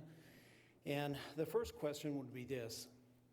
Since this current board, absent Ms. Russell, approved the plan in October 2019, what's changed in a mere 19 months now that you have to scrap the entire process and completely change and completely redo it? The community should know that because you're talking about spending a lot of money for a completely new process. Number two, why would the budget be almost 10 times what a normal strategic plan would cost, right? The little bit of research I've done, it's 10 to 20,000 typically for a strategic plan. And this one, the first number I heard was 250,000, and now it's down to 150. That's a lot of money to spend on a plan, just a basic strategic plan. So I think the community could benefit from knowing why so much money is needed for this as opposed to what the normal process would be. And number three, there's just so many needs in the district that aren't being met. You know, if you go out to Hawthorne, they have a track that can't be used. If you go out to Newberry, they don't have a covered walkway for their students to get from the main building to the portables. If you go into the portables, the teacher has to use the bathroom as a storage shed, as a Commissioner, storage if we could closet. stay on the strategic. I am. And so there's so many needs, and yet somehow $150,000 to me, a citizen, that's a lot of money when there's a lot of needs that are not already currently being met.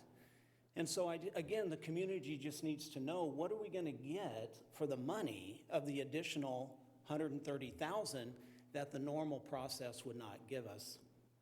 And then there's something I would like clarification on, and I think the board is aware of this. I believe in the ESRA grant, the name of the company is mentioned already, and that was back in January. And so if the RFP committee didn't meet until March, I think there needs to be transparency as far as why was that company's name in the January ESRA grant. And again, if I'm wrong, I just need to know I'm wrong, and I think the community needs to know that point needs to be clarified. And then finally, as a community, I'd like to know, what other schools has this company consulted with? Are there sample plans we could look at?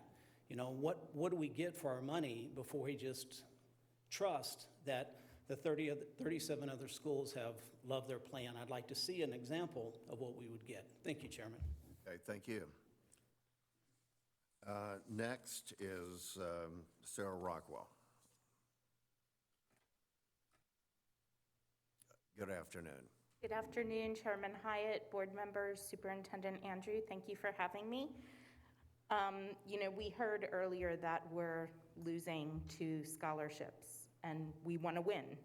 We want to have the best education, and we also, in order to win, you can't just have the best product, you have to have your customer, the community's trust and faith. And I want to talk about the rezoning piece of this, because that hasn't been mentioned much, and that's a promise we made to our community. We said that we would do rezoning. We have a new beautiful elementary school open, School I. It's not full. We have Wiles and Childs overcrowded with children still eating lunch at brunch time, 9:30 in the morning. And we promised we would rezone, and that's something we have to do. But rezoning, you know, people have like feelings about their schools. They're attached to their schools. They love their schools. It's a community. And so doing rezoning in a way that makes everyone feel included and feel like they trust the process is exceptionally important. And I don't think we have a lot of trust and faith right now from our community. I'm not sure that they will trust the process. And my hope is, and you know, I don't know what kind of room there is for negotiation in this, and you know, if there's a way to get just the rezoning piece with a little bit of consultation to bring costs down, because I understand the cost piece, but I think it's really, really critically important that we bring someone outside to run the focus groups, to get the community input. We're not having great input on our surveys. We have a grant for free devices for families that need them, and we're not getting responses on our surveys, even though we know that there are families who need those. So I think we really need to bring someone in who has expertise in this, who can make sure that our community feels heard, and that they feel like there's someone impartial overseeing the process, so we can restore trust and keep our promise to our community that we're going to do rezoning, and we're going to do it in a way that meets our students' needs and our community's needs. So, thank you. Okay, thank you, Dr. Rockwell. Dr. Simon. Oh, boy. Thank you. Good My name's afternoon. Carly Simon.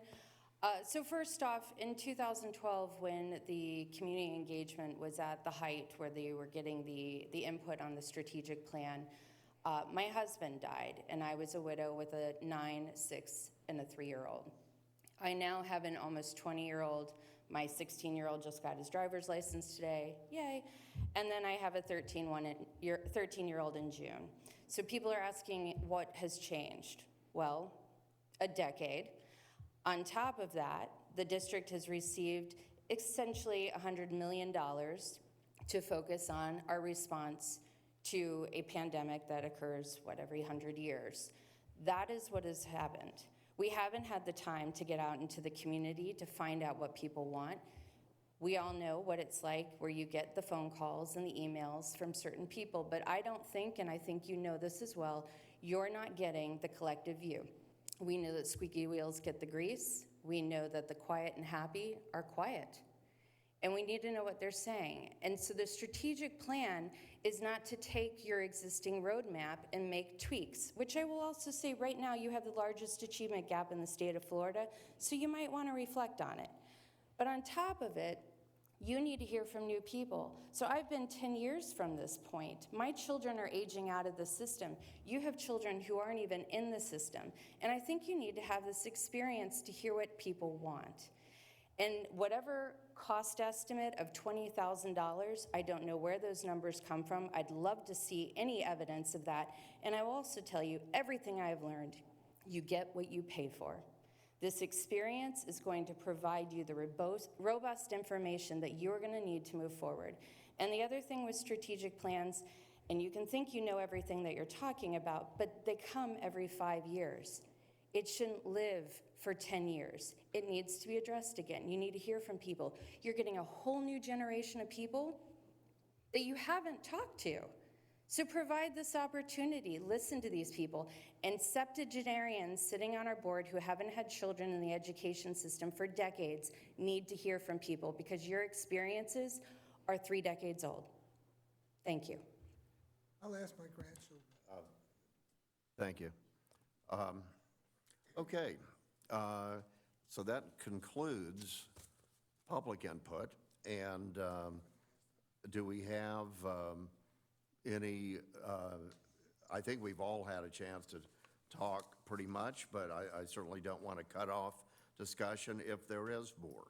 And so do we have any other board members that want to address anything regarding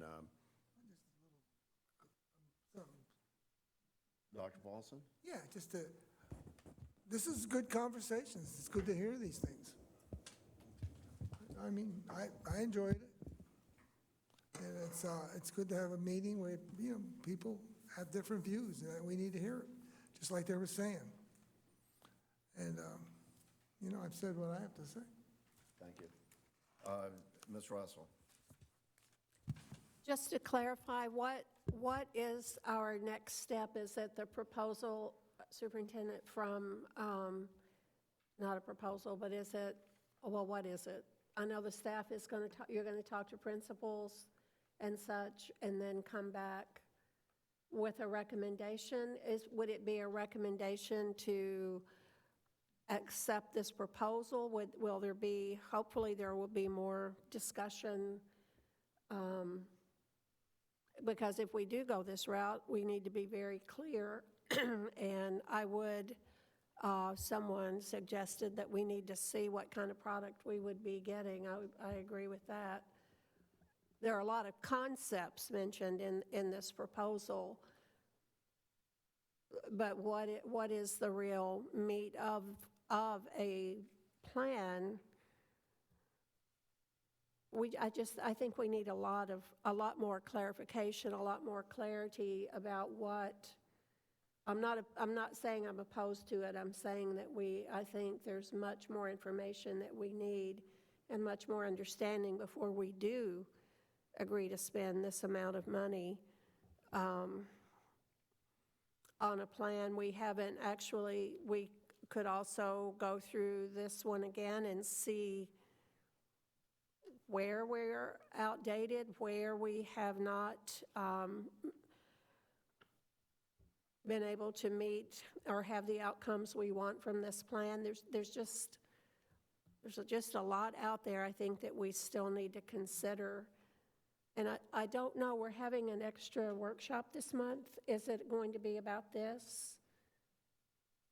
About the strategic plan? No, ma'am, I'd have to look at I haven't met with the chair to work on that yet. Okay. But maybe it's in June, I'm thinking. We don't have another workshop. I think we have two, I In June, that's probably what I'm thinking. believe we were working on 2 dates in June is what we're Yes, looking at. okay. And then, working on board meeting dates and times because FSBA is coming up as well. So there's some little tweaks there that we've been working on with the calendar.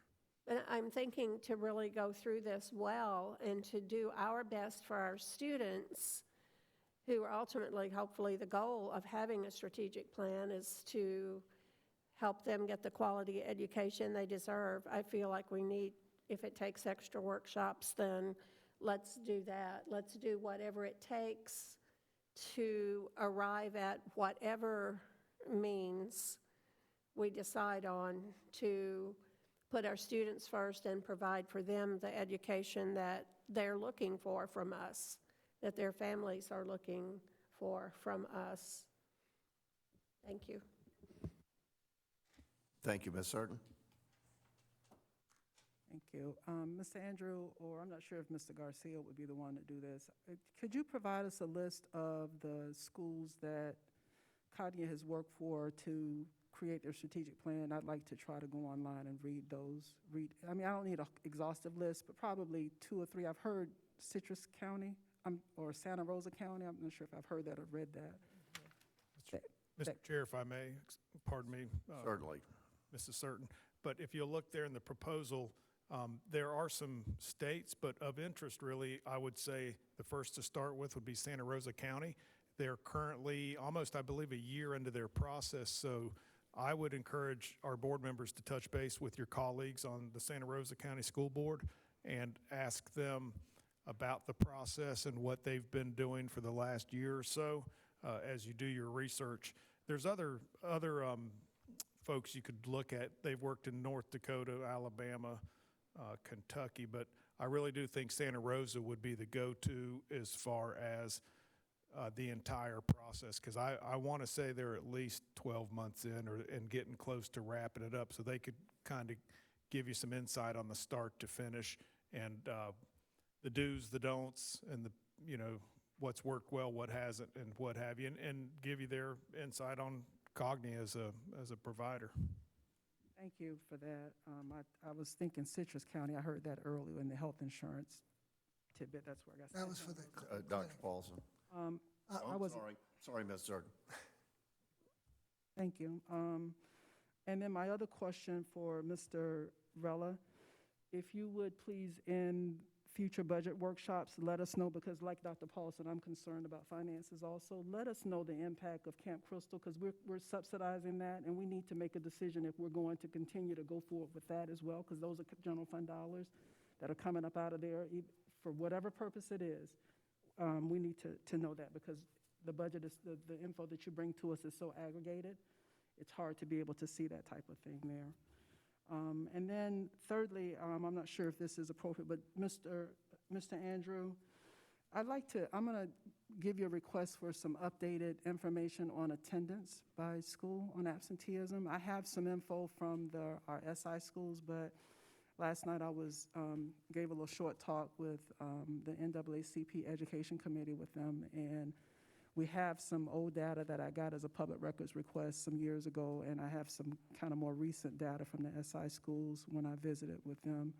But so I'll send you a report on that of what we can get. I don't want like every school, but I kind of want every school, but I don't want to if it's going to bog down staff. Okay, thank you.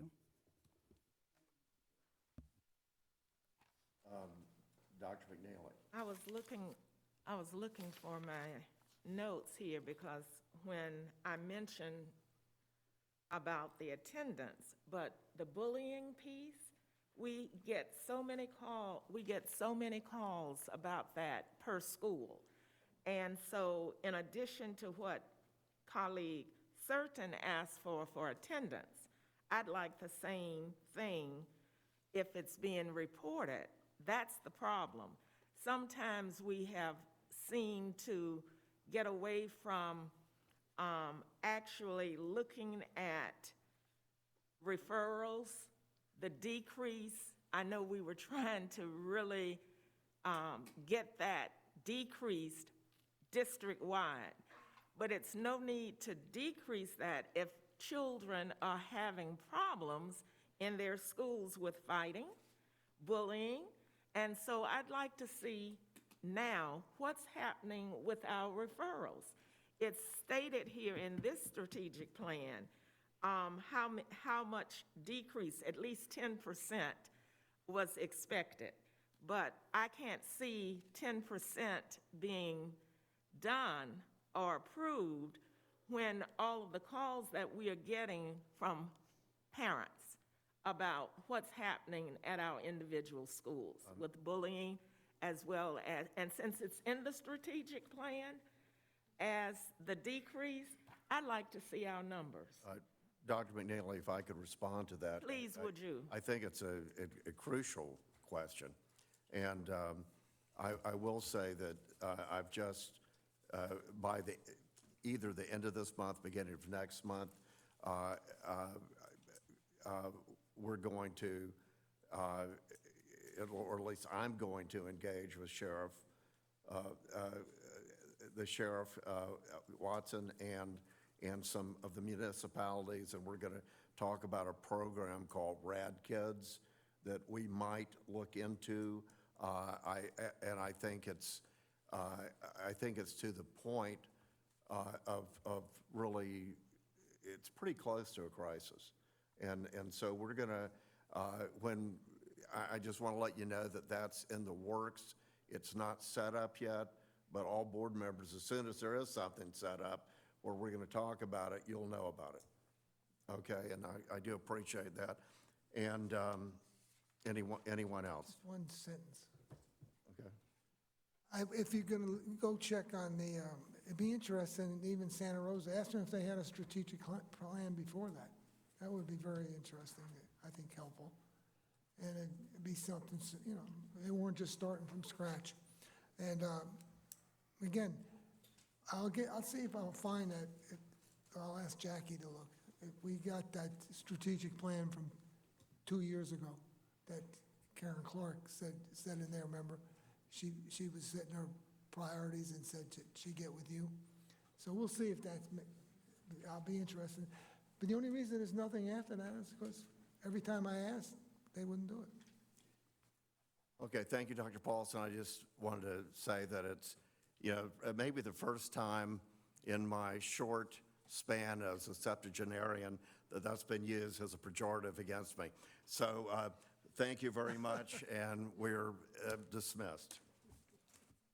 Thank you. That's a good day. You know? I thought it was a good day. I thought it was a good meeting.